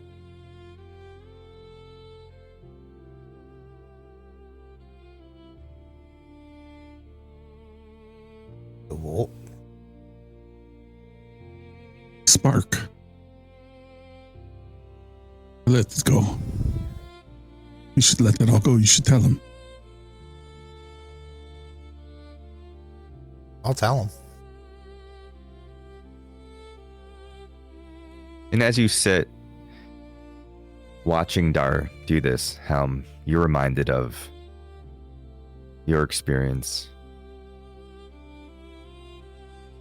the nightmare you had just a couple weeks ago before coming here. Being closed into that dark room,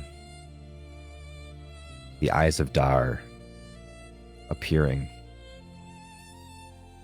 the comfort he gave you, the confidence to be yourself, to do the things that make you you, to remove that fear and give you courage, give you hope.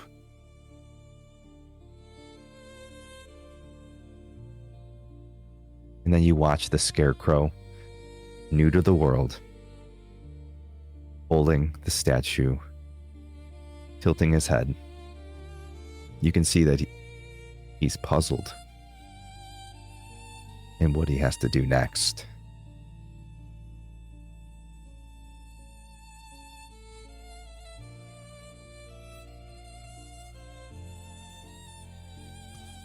Echo is going to use Wild Touch real quick on the mushroom to try to unwilt it. Okay. It's just I do harmless, subtle effects, like helping a flower rapidly grow. So I don't know, like, kind of try to like undo some of the. Okay, walk me through Charge. how this happens as Dar is still holding the statue.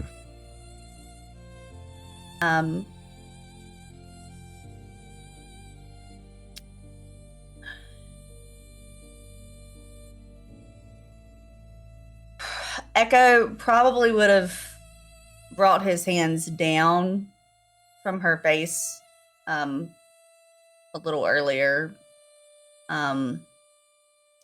Somewhere in between the mushroom thing and Dar coming over.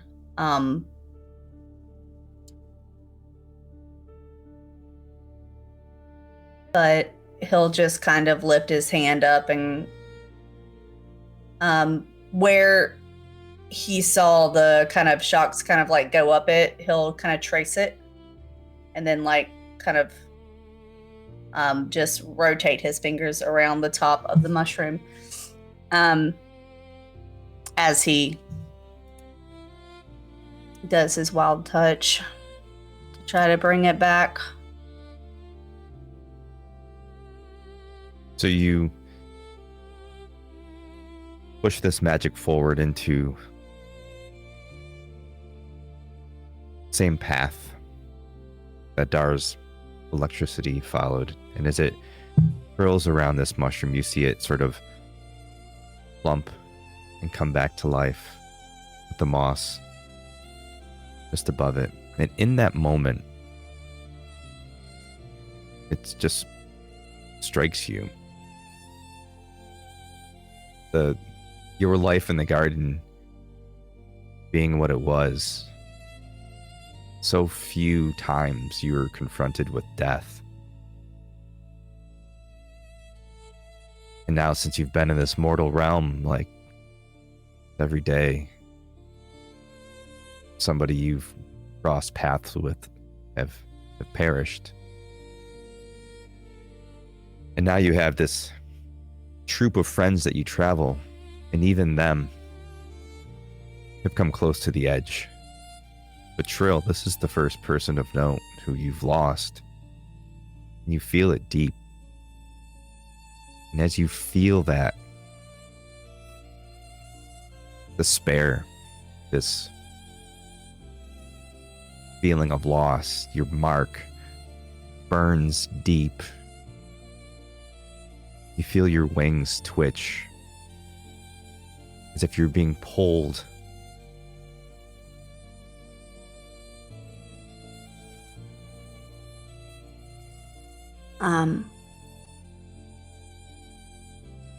Tears fall from Echo's eyes, and he just kind of puts his hands back on her face and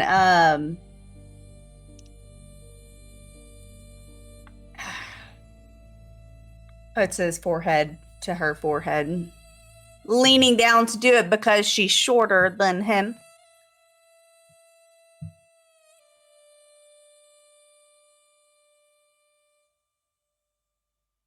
He says, We'll jog up next to Dar at this point and kind of stand close to him, looking at Echo and this statue.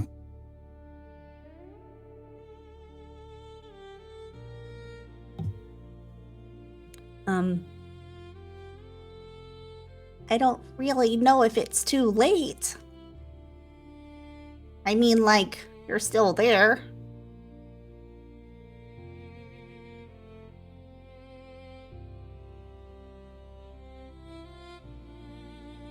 But I don't really know if we can save you. and then he's been thinking this the whole time, like, he knows that he has the power to bring people back or to help them come back from the brink of death. But he doesn't know if it's a one and done or if it's something that he'd be able to do again. So he's conflicted, because if he does bring her back with that, if it happens to work in this case, which he doesn't even know if it would work,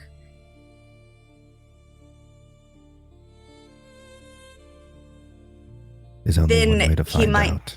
I know, but then he might not be able to use it for his party that is literally trying to save the whole world and his realm, and that was their job. Like, they were the two that were chosen to come here. This loss hits Echo hard.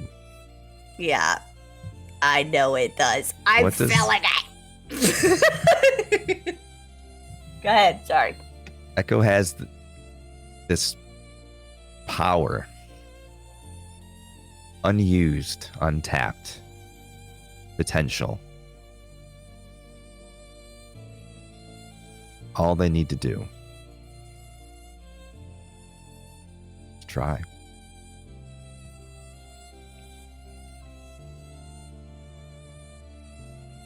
Real.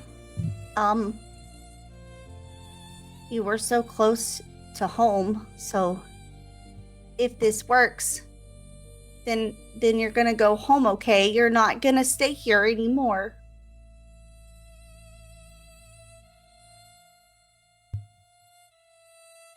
And he'll try.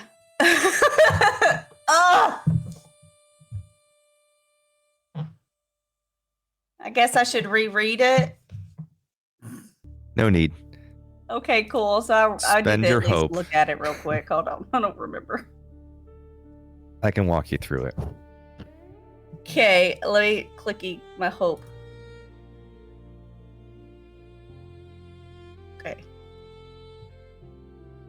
Alright. I spent my 3 hope. So tell us how Echo connects to their mark to do this maybe one final thing for Trill. He's going to hold his shoulder, and he's going to try to like kind of bend his wings to touch Trill with them,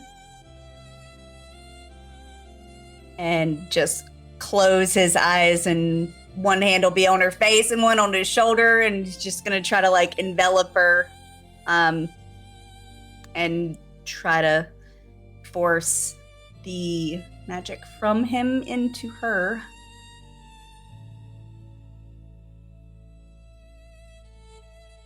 All right.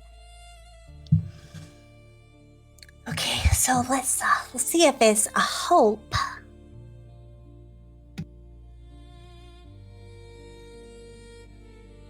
It is. I rolled a 2 and a 3, but it's hope. The 3's the hope. Okay.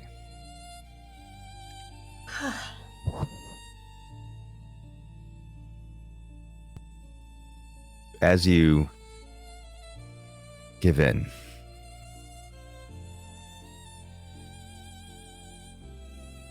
all the hope, all the love you have for Trill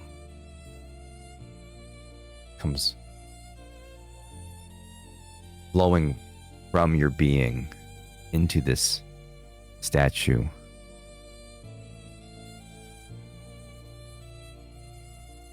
And it quickly turns to sadness as you don't feel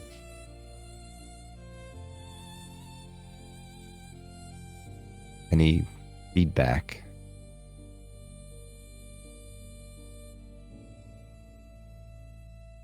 And then you're struck with this daunting thought that you're already too late.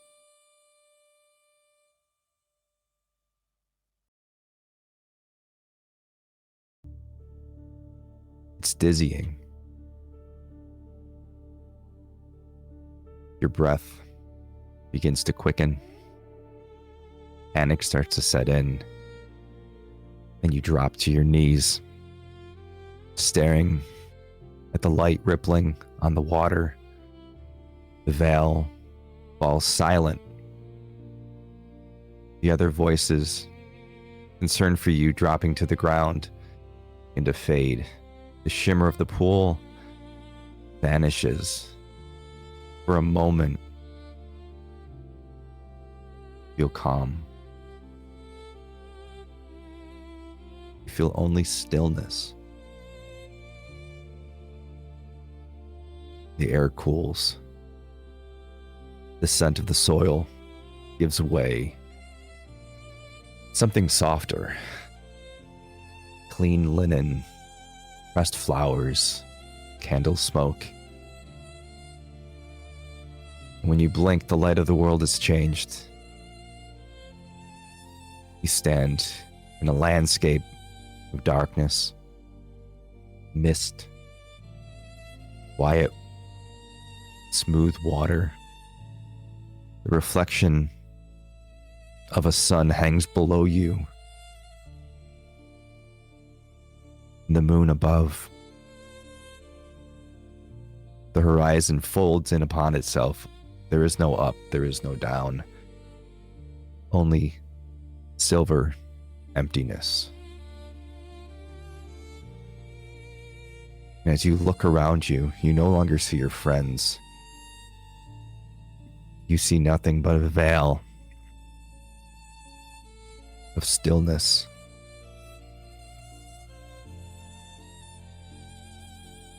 A ripple disturbs the mirrored water, and from it,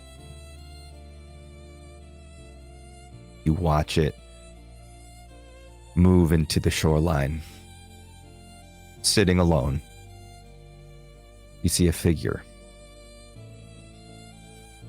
Thin, robed, veiled. Her movement is slow, deliberate, as though she carries the weight of centuries in her every step.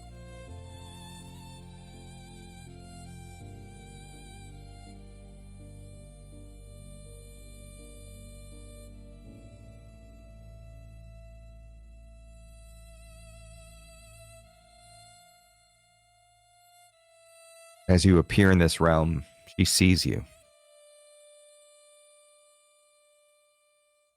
You draw her attention.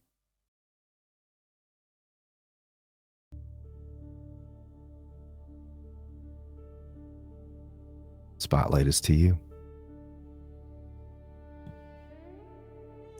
Do I know who this is? You've never met. You do feel connected to her.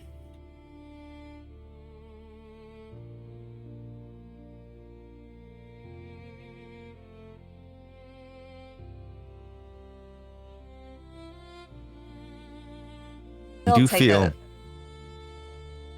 I'm sorry. No, you go ahead. Oh.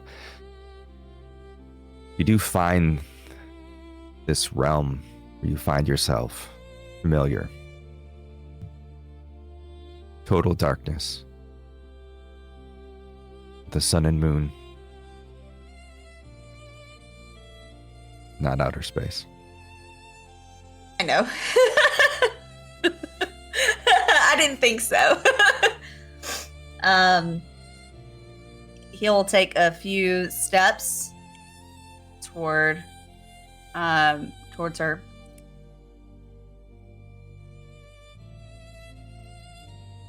And then look out to the water. So did you bring me here?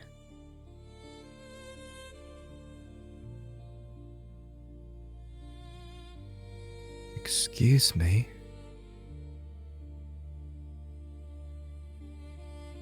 Well, I didn't bring me here, so. And you're the only other being I see, so. Oh, Echo, Light Sprout. Child of the garden. You don't even know the power that you possess. Why do you come here?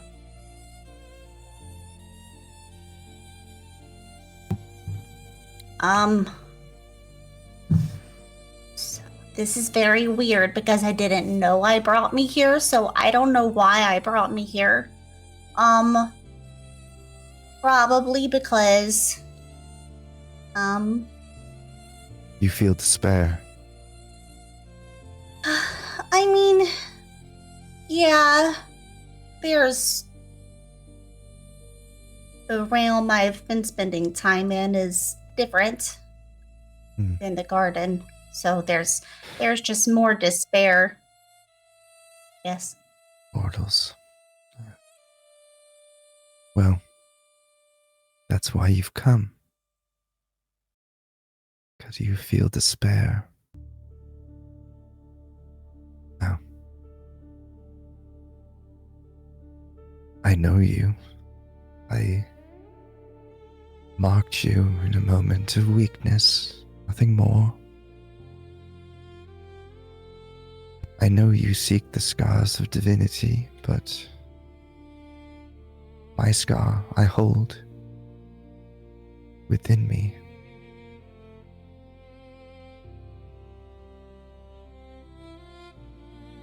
You get nothing but a sense of like weariness.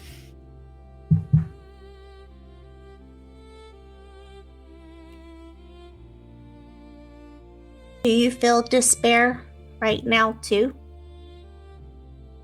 Child, I only feel despair.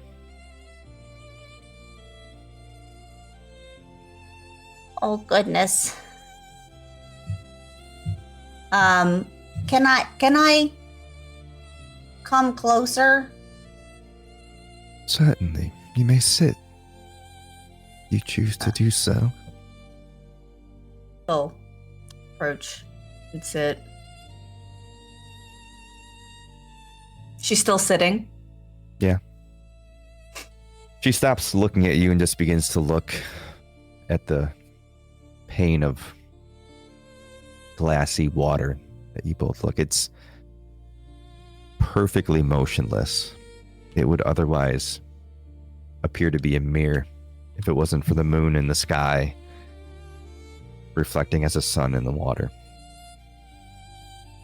She says, "You know what it means to be the end of all things, little one."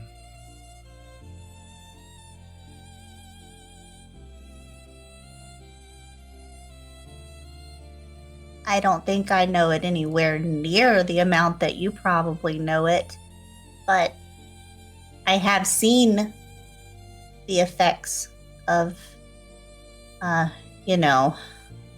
certain gods lately, and can be the end of that realm and possibly the end of the garden, and so I guess kind of like I am near the idea of the end of all things. Is that why you carry your scar within you? Well, we don't all carry our scars on the outside, love.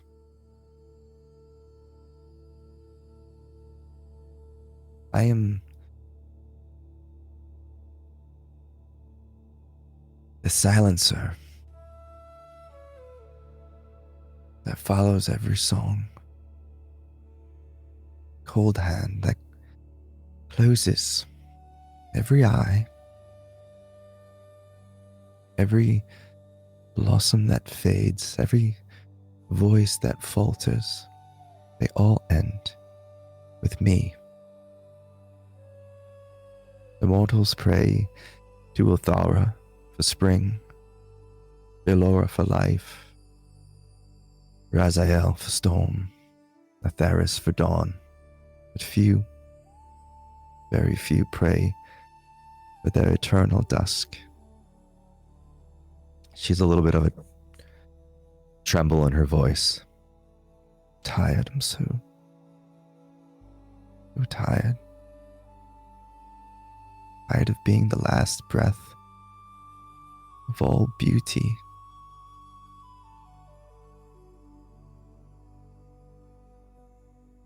He offered me something new.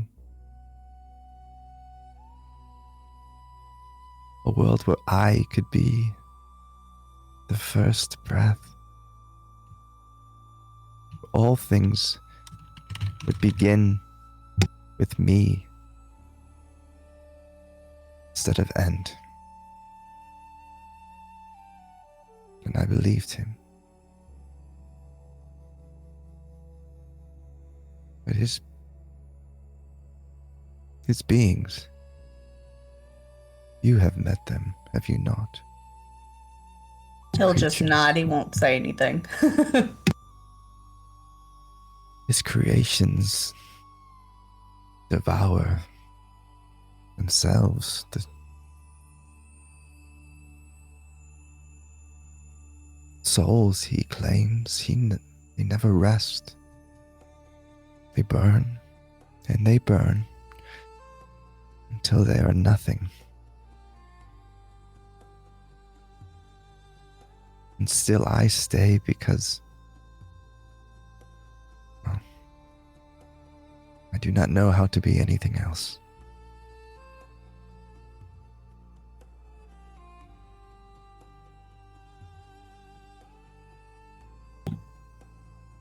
Do you know how?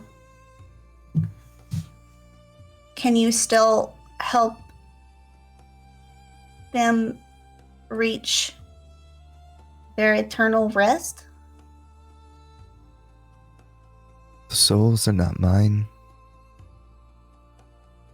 They're not mine to shepherd.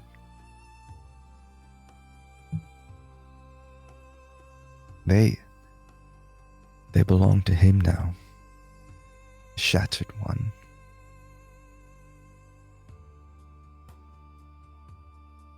Those he has taken, anyway.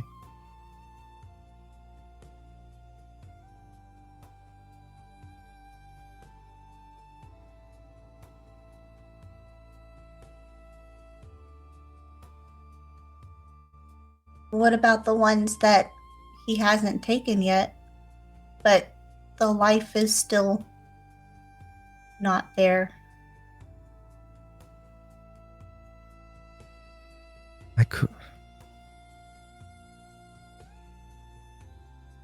I don't have the will.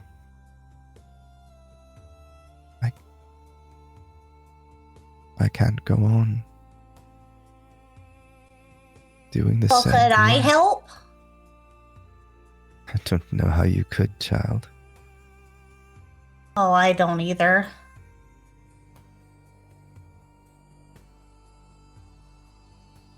You would wish this upon yourself to be the end of all things?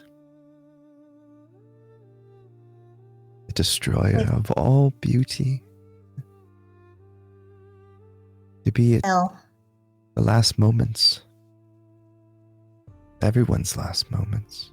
I am the last thing they experience in their existence.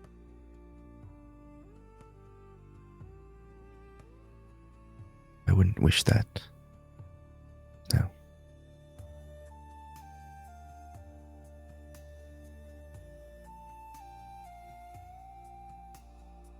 It's gotta be better than letting them burn. And then what? The Well, I don't cycle know what continues. happens after. Oh, you will find out, Echo, Lightsprout. Yeah. So what is it you seek? Speak plainly.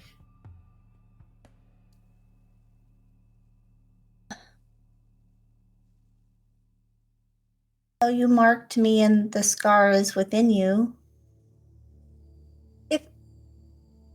if I'm supposed to go to the scars, the one person that went to the scar so far, literally, like, we just walked there, did some stuff, and walked out. Like, it wasn't like, in a being. How would that even work? Would it make you feel less despair if I took the scar? The scar's not yours to take. How would you take my own despair? How would you... Oh. Well, even though flowers die, they still help more flowers grow when they do die. And when a song ends, it just means that another one can begin.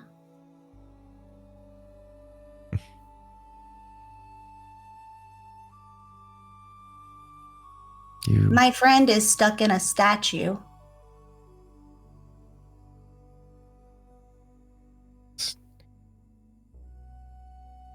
Is that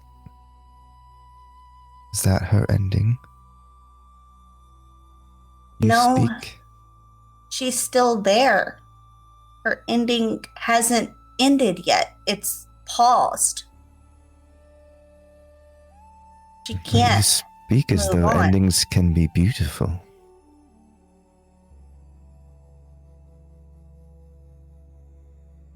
How can I help?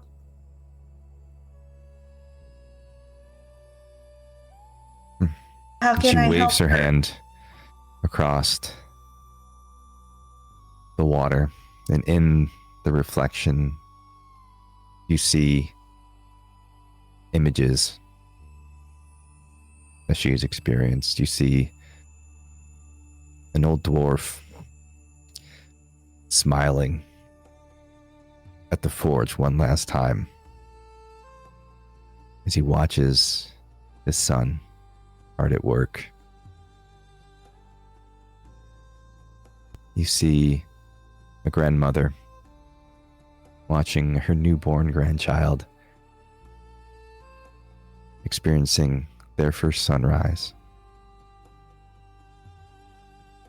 A soldier laughing as he holds a wound. He smiles, surrounded by his friends.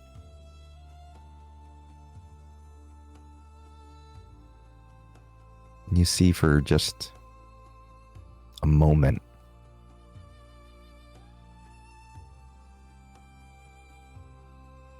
he considers what you're saying.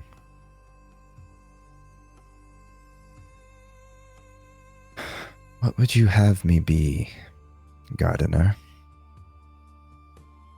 If not the destroyer? What role do I play? I can't go back to Aaron and Valora after what I've done. I wouldn't want to just be the end taker of life. What role do I play?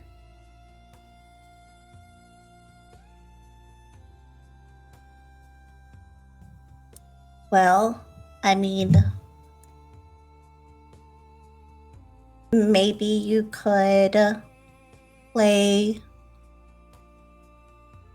the thoughts of what comes next instead of focusing on the end. As soon as a bard finishes his second or 400th song, you give him the motivation to start another one. It kind of feeds off of the loss or the ending, but it's the hope of what could come of it afterwards, after the loss. These are all metaphors, child.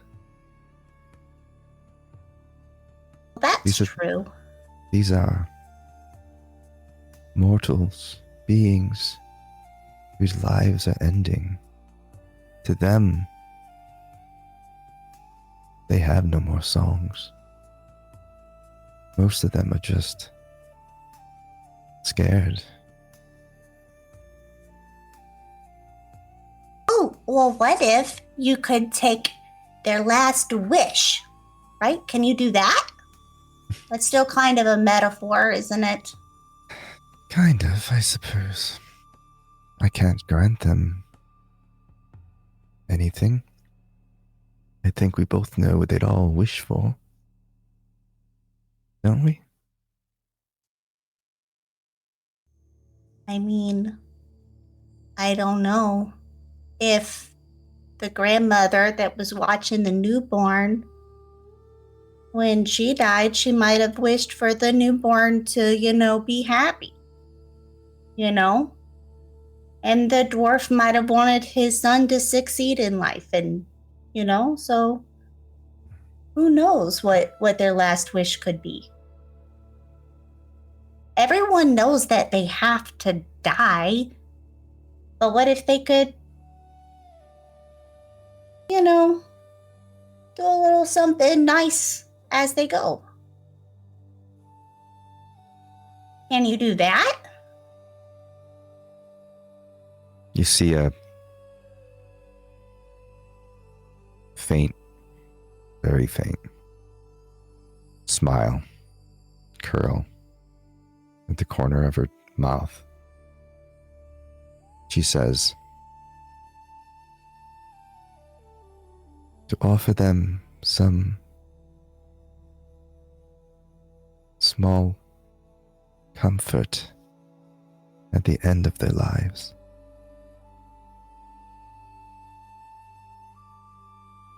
Grace.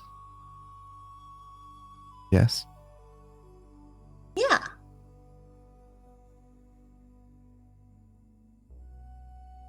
She reaches up and pulls her veil over her hair. She looks at you, truly looks. And for the first time in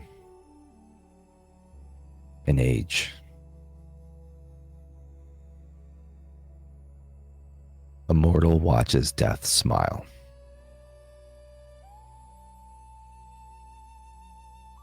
You remind me something I forgot a long time ago.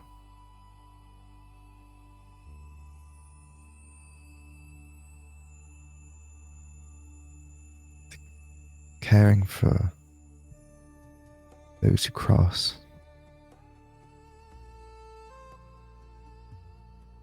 Granting them their last grace.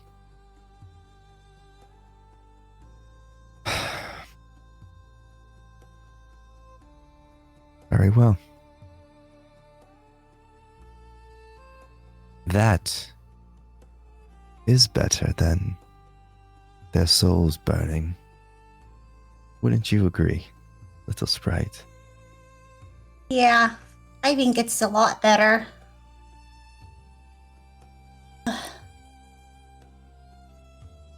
I knew I chose wisely. But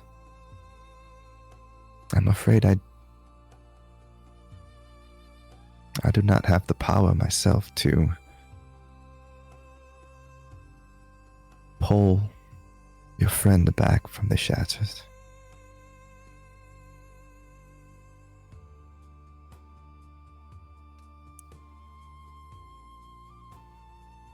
Well,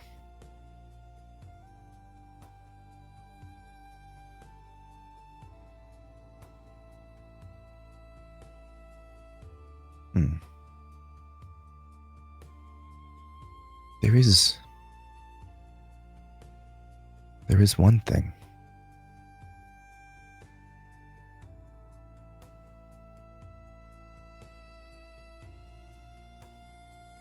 What's that? part of you, the love you share with your friend,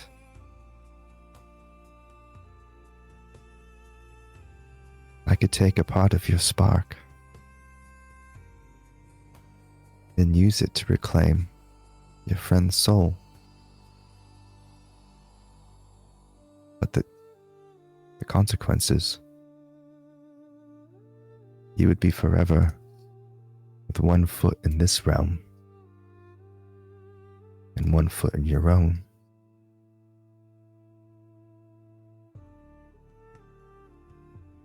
I am used to go into different realms, so I would be okay with that. Could we have random talks? This is another metaphor, love. Part of you would need to die. We could certainly have more discussions. You can say, I've quite enjoyed this.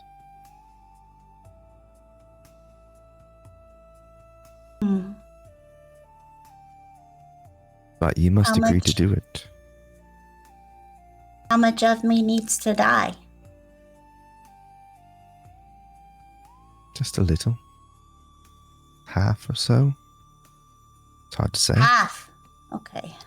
Well, Okay. it's just your spark, dear. It's your light. The bit of Aaron that's in you.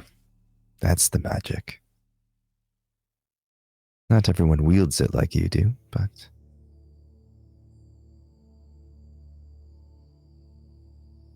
you should know that you will not be the same.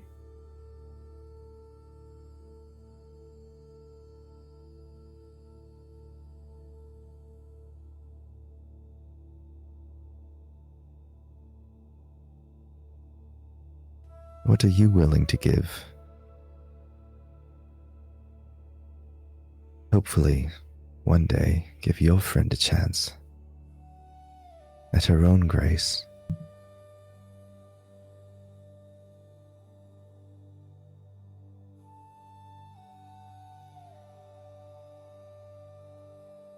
She reaches her hand out towards you.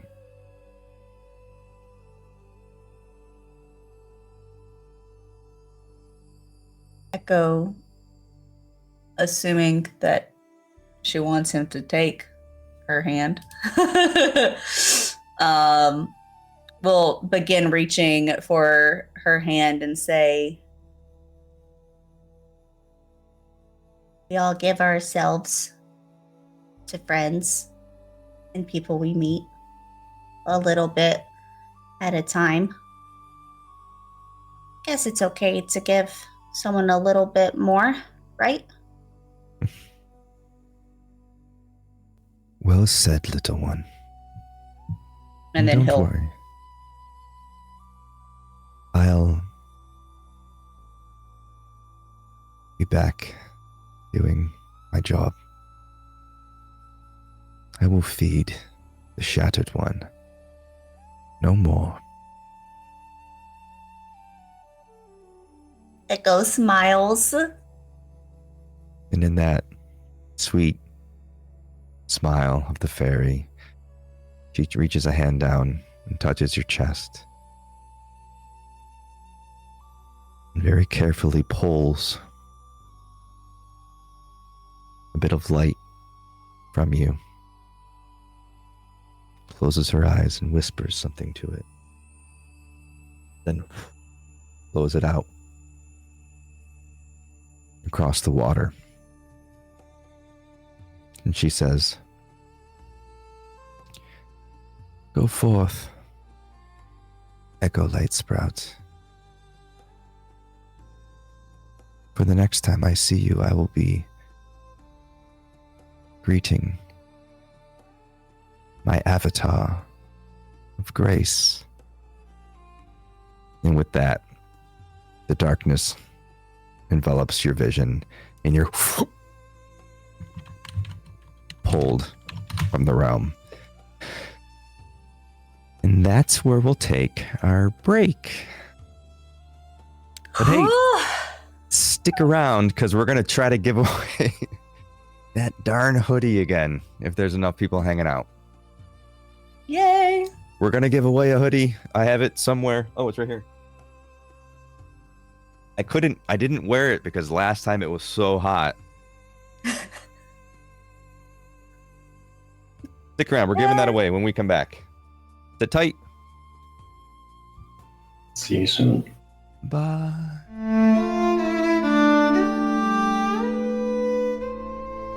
And we're back. So, all right, we're gonna see who wins this bad boy. Whoop whoop. For those of you watching, do exclamation point enter to win or to enter in the drawing. And we will move on. So, while we're waiting to find out who won, Echo, Yes. as you are torn from the veil of stillness, you are suddenly back.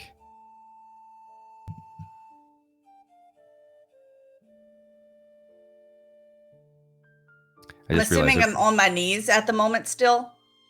You're right back to where you were. To those around you, it's like you never left, but just suddenly this energy sort of flows from you. Please describe the ways in which your character is physically or otherwise changed by this experience. Well, to everyone's perspective, as Echo fell to his knees, probably starting to cry more right before the shift over happened. As he was there just with his eyes closed, the golden hue from his shoulder and his wing kind of spreads and ripples out. The one on the shoulder kind of goes up his neck a little bit. And then it expands within the wing some. And then right as it finishes kind of expanding, that's whenever he comes back to it. I almost kind of, I don't know. Yeah, I think that's good. Just the expansion of it and it kind of like cracking kind of up through his skin on his face. And then, yeah, through the wing some more. Is it all that gold color? Yes. Question. Yes. The lady, is she wearing any particular colors? The goddess who you met, Nyxirath? Yeah. She was veiled in all black. Okay. Can the expansion part, not the original hit, but the expansion have like veins of black within the gold? Yeah. Okay. That is what it is. To symbolize the deeper connection. And as you come back into this realm, and for those that are with you, it's like you never left. All they see is that expansion of that mark as it works its way across your body and up your face, towards your chest, down your torso. And in that moment, you look up and you see Frill's statue. And there's no change. Just a moment. Until, just by your knees, a pebble falls. And another. And then suddenly, like molting of skin, the rocks begin to slowly fall off the statue until it's revealed Frill with her arm raised, fully intact underneath, And she begins to cough. What? And she looks down at you and says, Echo, is that you? She reaches down and touches your face, looking at the scar. And it's like, what?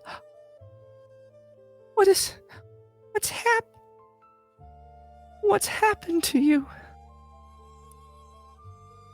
Are you okay? Well, a lot's happened, but like, I mean, you're alive again, so that's good. And then he'll like hug her. And she gives you just the biggest embrace, full all across your neck, legs in the air, tackling you down to the ground. As she begins to recount how she's been looking for you. She went and left the garden the same as you did, looking for answers. And when she returned, she learned that the area that you were in is where the shattering happened. And since then, she's devoted all of her time looking for Echo. Oh my gosh. Ghost, how dare you? I was already done with the crying, okay? Or the almost crying.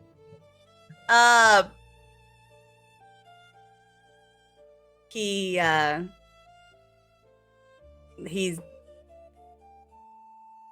smiles softly, and just kind of shakes his head. Well, I'm here, but I can't go back. I have to stop him. So, But you have to stop who? I don't understand. There are other statues, right, in the area? Yeah.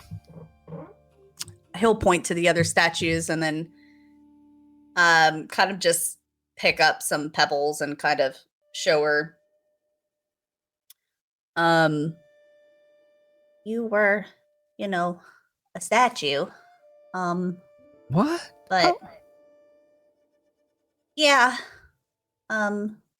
There's this really bad guy that's going around everywhere, turning everyone into statues and taking their souls before they get to move on. It's awful. You should go back. She suddenly realized, But I can't. I'm having a hard time with Trill's voice.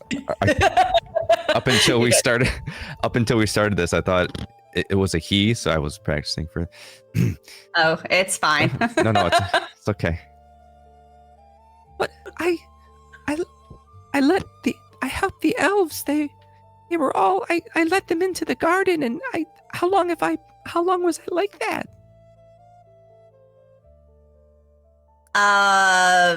Throg had said that the gross meat stuff at the beginning was like, what, 2-3 weeks old? Something like that. Well, it's been like, Well, 2-3 on the weeks. cheese and Maybe. So she looks at you. She's like, There's been mortals in the garden for weeks. Yeah. Barillan's gonna be so mad. I mean, probably, yeah. But, I mean, how many were there? Like 5,000.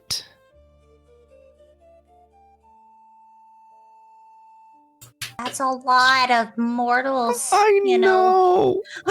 That's you saved a lot of people. If you didn't save them, they'd all be dead. They might be dead. They might be dead. But you could go find out. I don't know what you need to do, but I'm we're scared. probably a couple months away from being able to kill that god. I don't really know. You're gonna kill a god? Echo? It's complicated. What happened to your face? I'm so confused. It's with I don't know what my face looks like, and I can't look in that water because that water's just home. So as you're all watching this, like these two little voices discuss 5,000 elves maybe dying in another realm. What's everyone doing?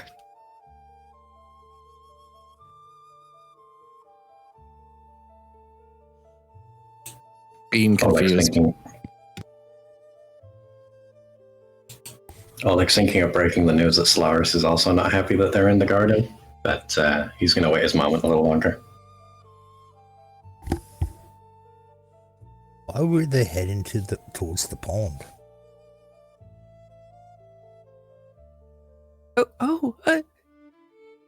And Trill leans over to Echo. Is that an orc? Yeah, he's also helping us kill the god. Oh, I guess if you were gonna kill a god, you'd probably want an orc on your side. Yeah, that makes... He's pretty makes strong. sense. Well, He's also the king of the orcs. Your Highness? And she does a little curtsy. Please don't I do was- that here. Yes, my lord. And she explains that she was helping as she was looking for Echo, popping in and out of these portals that they use. She came to this one in the middle of the shattered ransacking, this laying waste to this area, and she was the one that started burying these people in.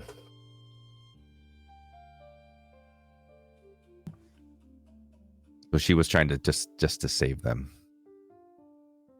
Well, that was very nice of you to do that. I know that they're not going to be happy. Did you at least tell them not to step on the grass? There wasn't really time. Yeah. Oh. Well, hopefully it's better than last time. So as Trill is sort of recounting everything that's happened to them up to this point, you know, searching for you, looking for answers, and then appearing here and everything else, you all realize that Elend is nowhere to be found.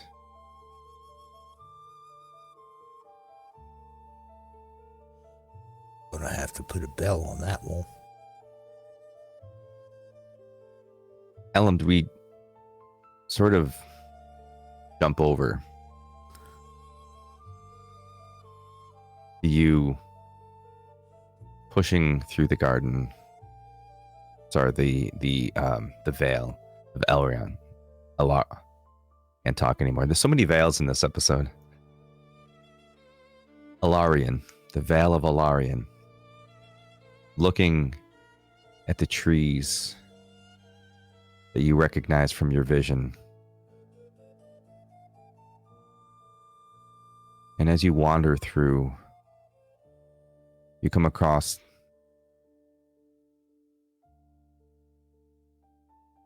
silverleaf tree. You're sort of following the trail of light through overgrown roots, whispering leaves. They're thick, luminous, just so much life. And you see this tree, this bark carved with words that glow like embers in dying fire. And you hear a voice from behind you. As he speaks, he walks up. The book that's in your cart, he picks up.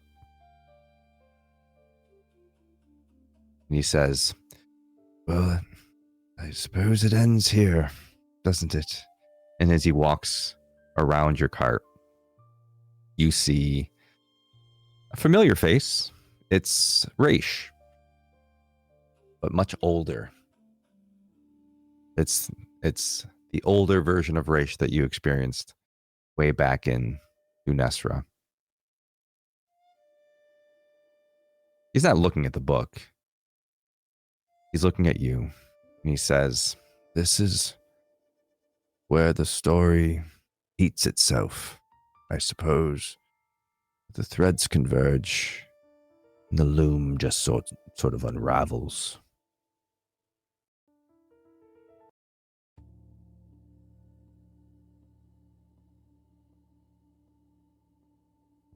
As he holds the tome, he says, "You've felt it, haven't you?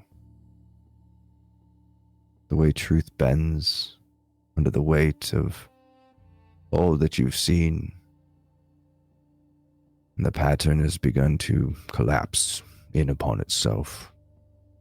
Every revelation birthing its own story."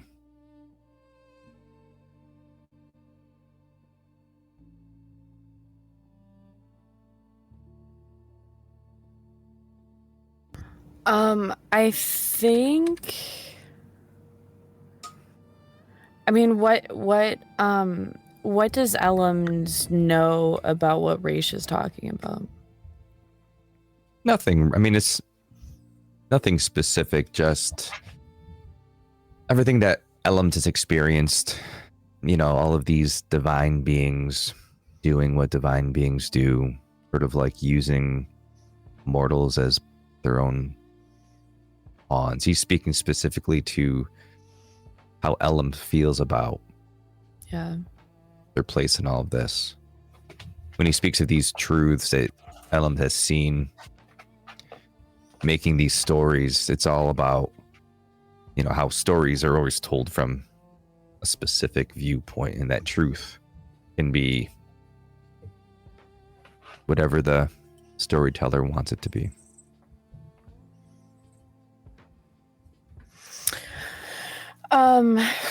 Elend is going to reply to Raish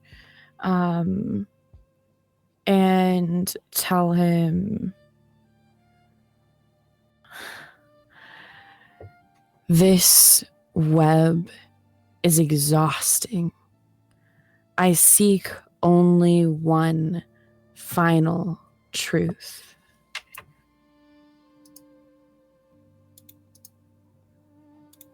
And what truth might that be?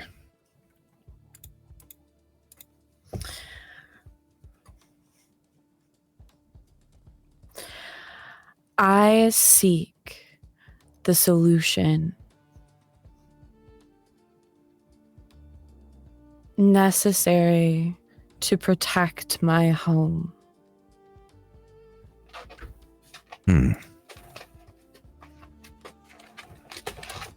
Well, I suppose the solution to protect your home is to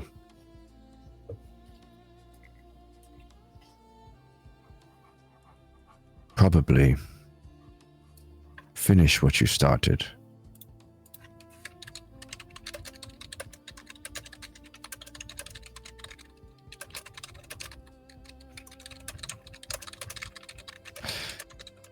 Let me ask you this.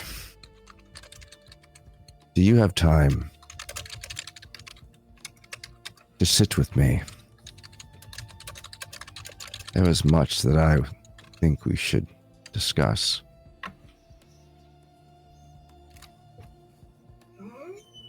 Your friends will be fine without you for a while.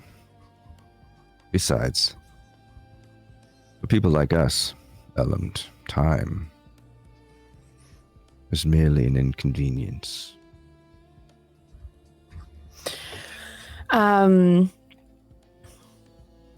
Yeah, Elend is going to look at Raish, just consider him in the way that Elend does, and almost kind of settles back into their wheelbarrow, saying, "Yes, There is always time for us.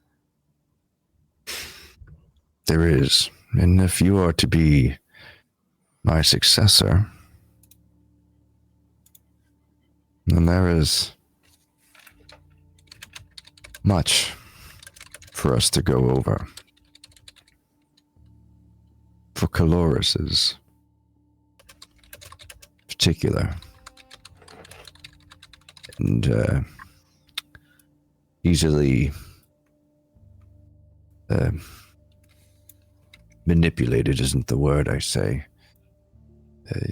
Swayed.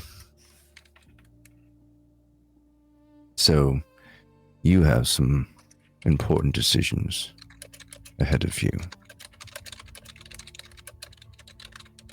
So please, I wish to sit and talk about what your intentions are with Caloris. And in that moment, we take the spotlight and bring it back to the rest of you sitting by the water. No idea where Elend is or what has happened to them.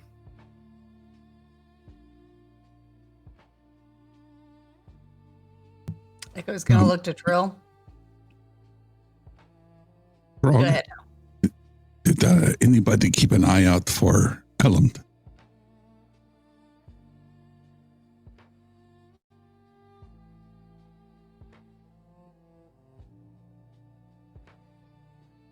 Well, it was your turn to watch them. The person, they move so quickly in their wheelbarrow. You turn away for one moment and they move like from one place to the next. I cannot Well, you keep my should have hand. known You that. figured you'd hear them. You should have known that when they, when you took the job. And it's your turn. I've been keeping the track. Bam. Ever since look the around for- cottage, ever since the cottage, we've been taking turns. If this was your turn,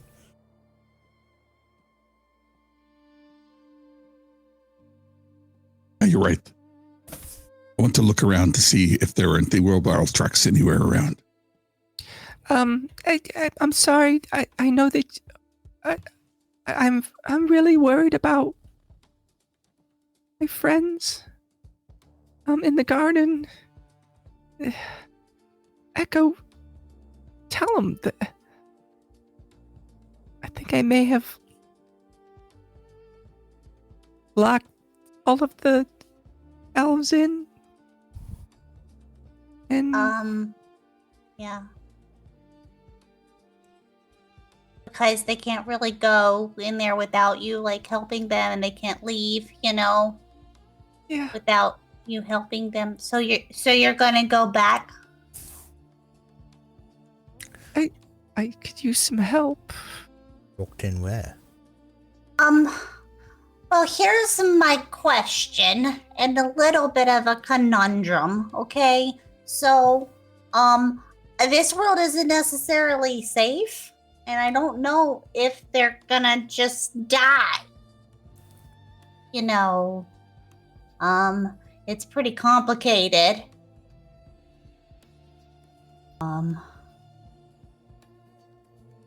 Because, I mean, it would really stink for you to brought them in there and then bring them back, and then they'd be like, oh, there's still lives there. Go kill them, you know? True, yeah, but if they're Farillan and the army are killing them already, then That is true. She's gonna turn her hand behind and just wave over the water, and those of you who couldn't see it before will see this shining come from the water. This light shoots up, revealing the portal that is there. Okay. So, it's normally like my responsibility to keep an eye on Elend. Like, not really a responsibility, it's just kind of what I do, so I didn't see where there was more. Okay, so we could go there, and we need to figure out where they can go. Because I don't know if they can go here. Maybe there's another portal we could send them to a world that's not, like, being destroyed actively, you know? Yeah, that would work, yeah. Okay. Who was trying to get us? We were supposed to come here for somebody. Anybody feel their marks? Like, trying to get you to touch a scar here?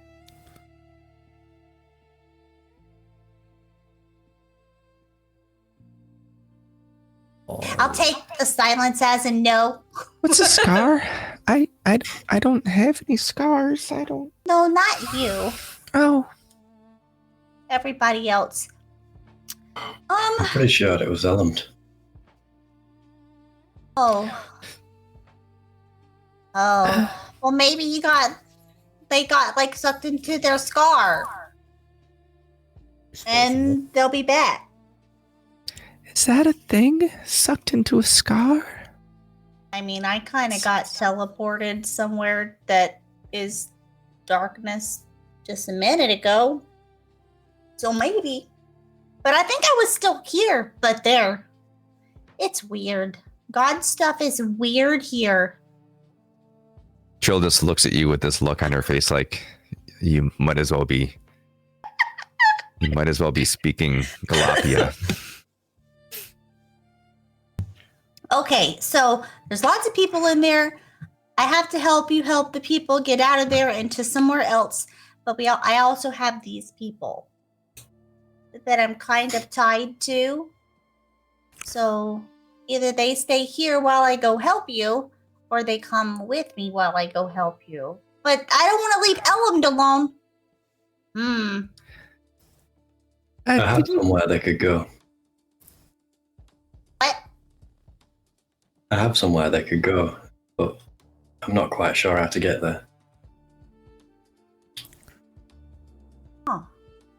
Well, maybe it's like the way that, the goddess said that I got where I went was because I wanted to. Is it like that? Don't know, I've only been there once. Well, once recently. Well, that's cool. Maybe we could try that. After we go find the elves and make sure that there's still some of them there. Do y'all want to come with me? We should be able to come right back here. Trill is like slowly walking backwards into the water. If it's like how you went, we didn't even notice you left. So, in theory, we'd be coming right back to now. Oh no, it won't be like that. Time still passes. Where we're going. Don't like leaving Ellen behind. Well, maybe we could leave a note and tell Ellen to just chill here and read their book. I'm gonna do that. Echo's gonna write a note to Ellen. And then at the bottom of the note, it's basically just gonna say everything I just said. Like, we have to go do this thing. Don't know where you went. And then at the end, Echo's gonna write all the words that Echo has learned in Ellen's language. It's probably like 14 words, and they're all like "and," "of," "the," stuff like that. Soup, Ellem'd. Like just random words that just to prove that it's Echo. And guess we're gonna get the rubble from Trill's stone and kind of put it in a picture, to hold it down. and then So you'll try to help us. And Echo starts walking backwards into the to the puddle portal. Y'all gotta come into my home. Don't step on the grass. Walk on the trails. All of the things are alive. The trees, everything is alive. Like alive. The grass is alive too. If you can fly, you could probably. Yeah, it is alive. Don't step on the grass. It hurts them. Yeah. Trill reaches down and grabs your hand as you start to walk into the puddle portal. All right, so we are at the 3 hour and some change mark. Going to give you the chance to hop off or keep pushing forward.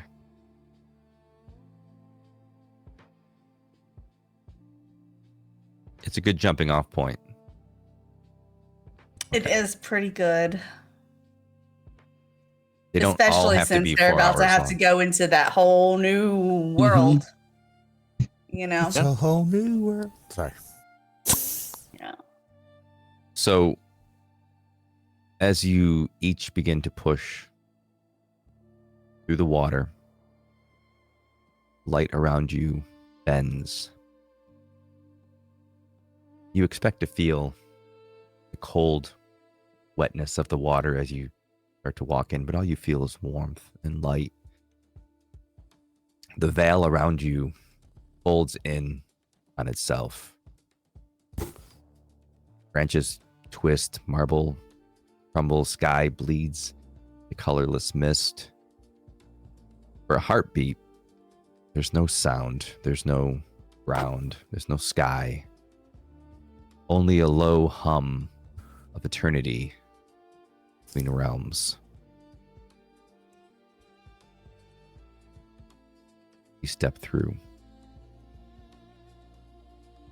The air on the other side is warm and damp, heavy with the scent of moss and loam. You hear songbirds, but strange.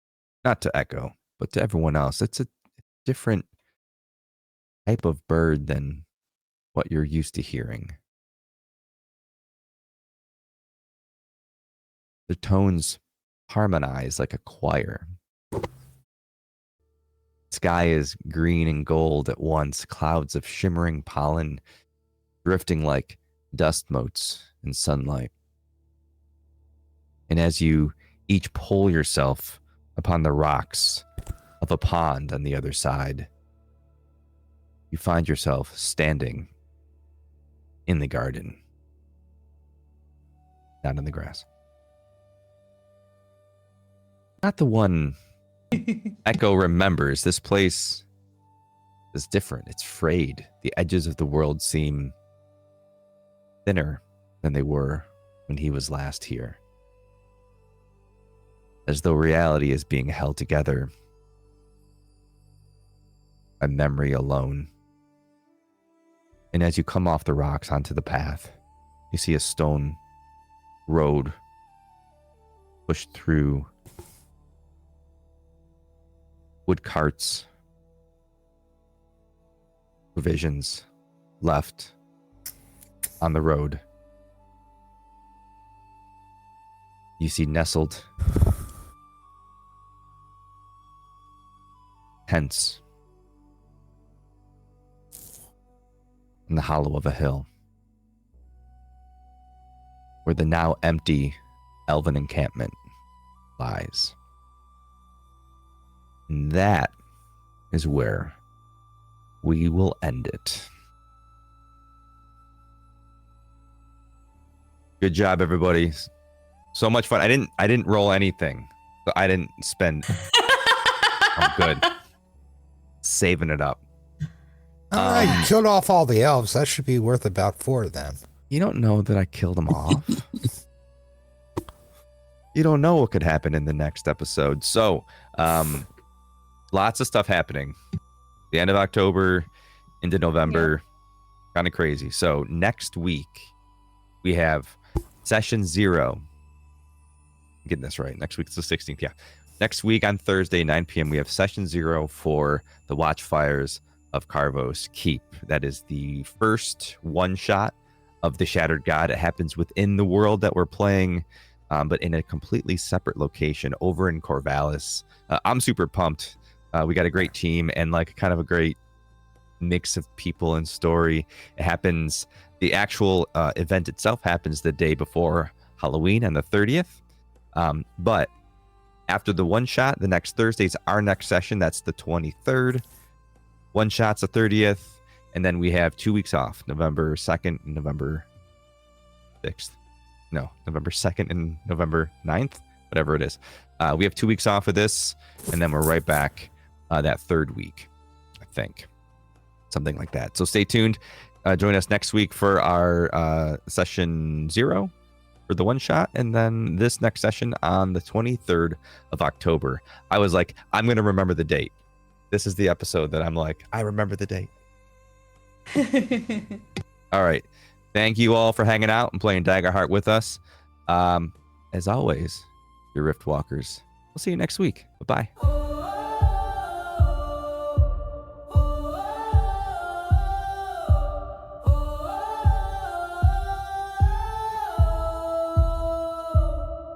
There's a crack in the sky where the stars used to be, and the prayers that we whispered now fall at our feet. What we thought was eternal was only a spark. Now the gods are just echoes that fade in the dark. But I still hear a voice like a fire in the rain, saying, go on, remember, don't let this be in vain. We were born from the ashes, we rise from the pain, carving names into silence, rewriting the flame. If the heavens are breaking, then we'll stand where they fell. We are more than their echoes. We are the story we tell.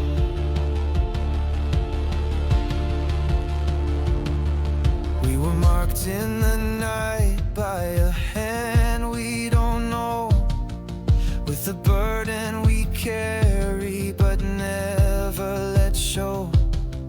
Every step is a secret, each choice is a threat. Will we fight for the fallen or crown gods instead? And it's more than a fate, it's a promise.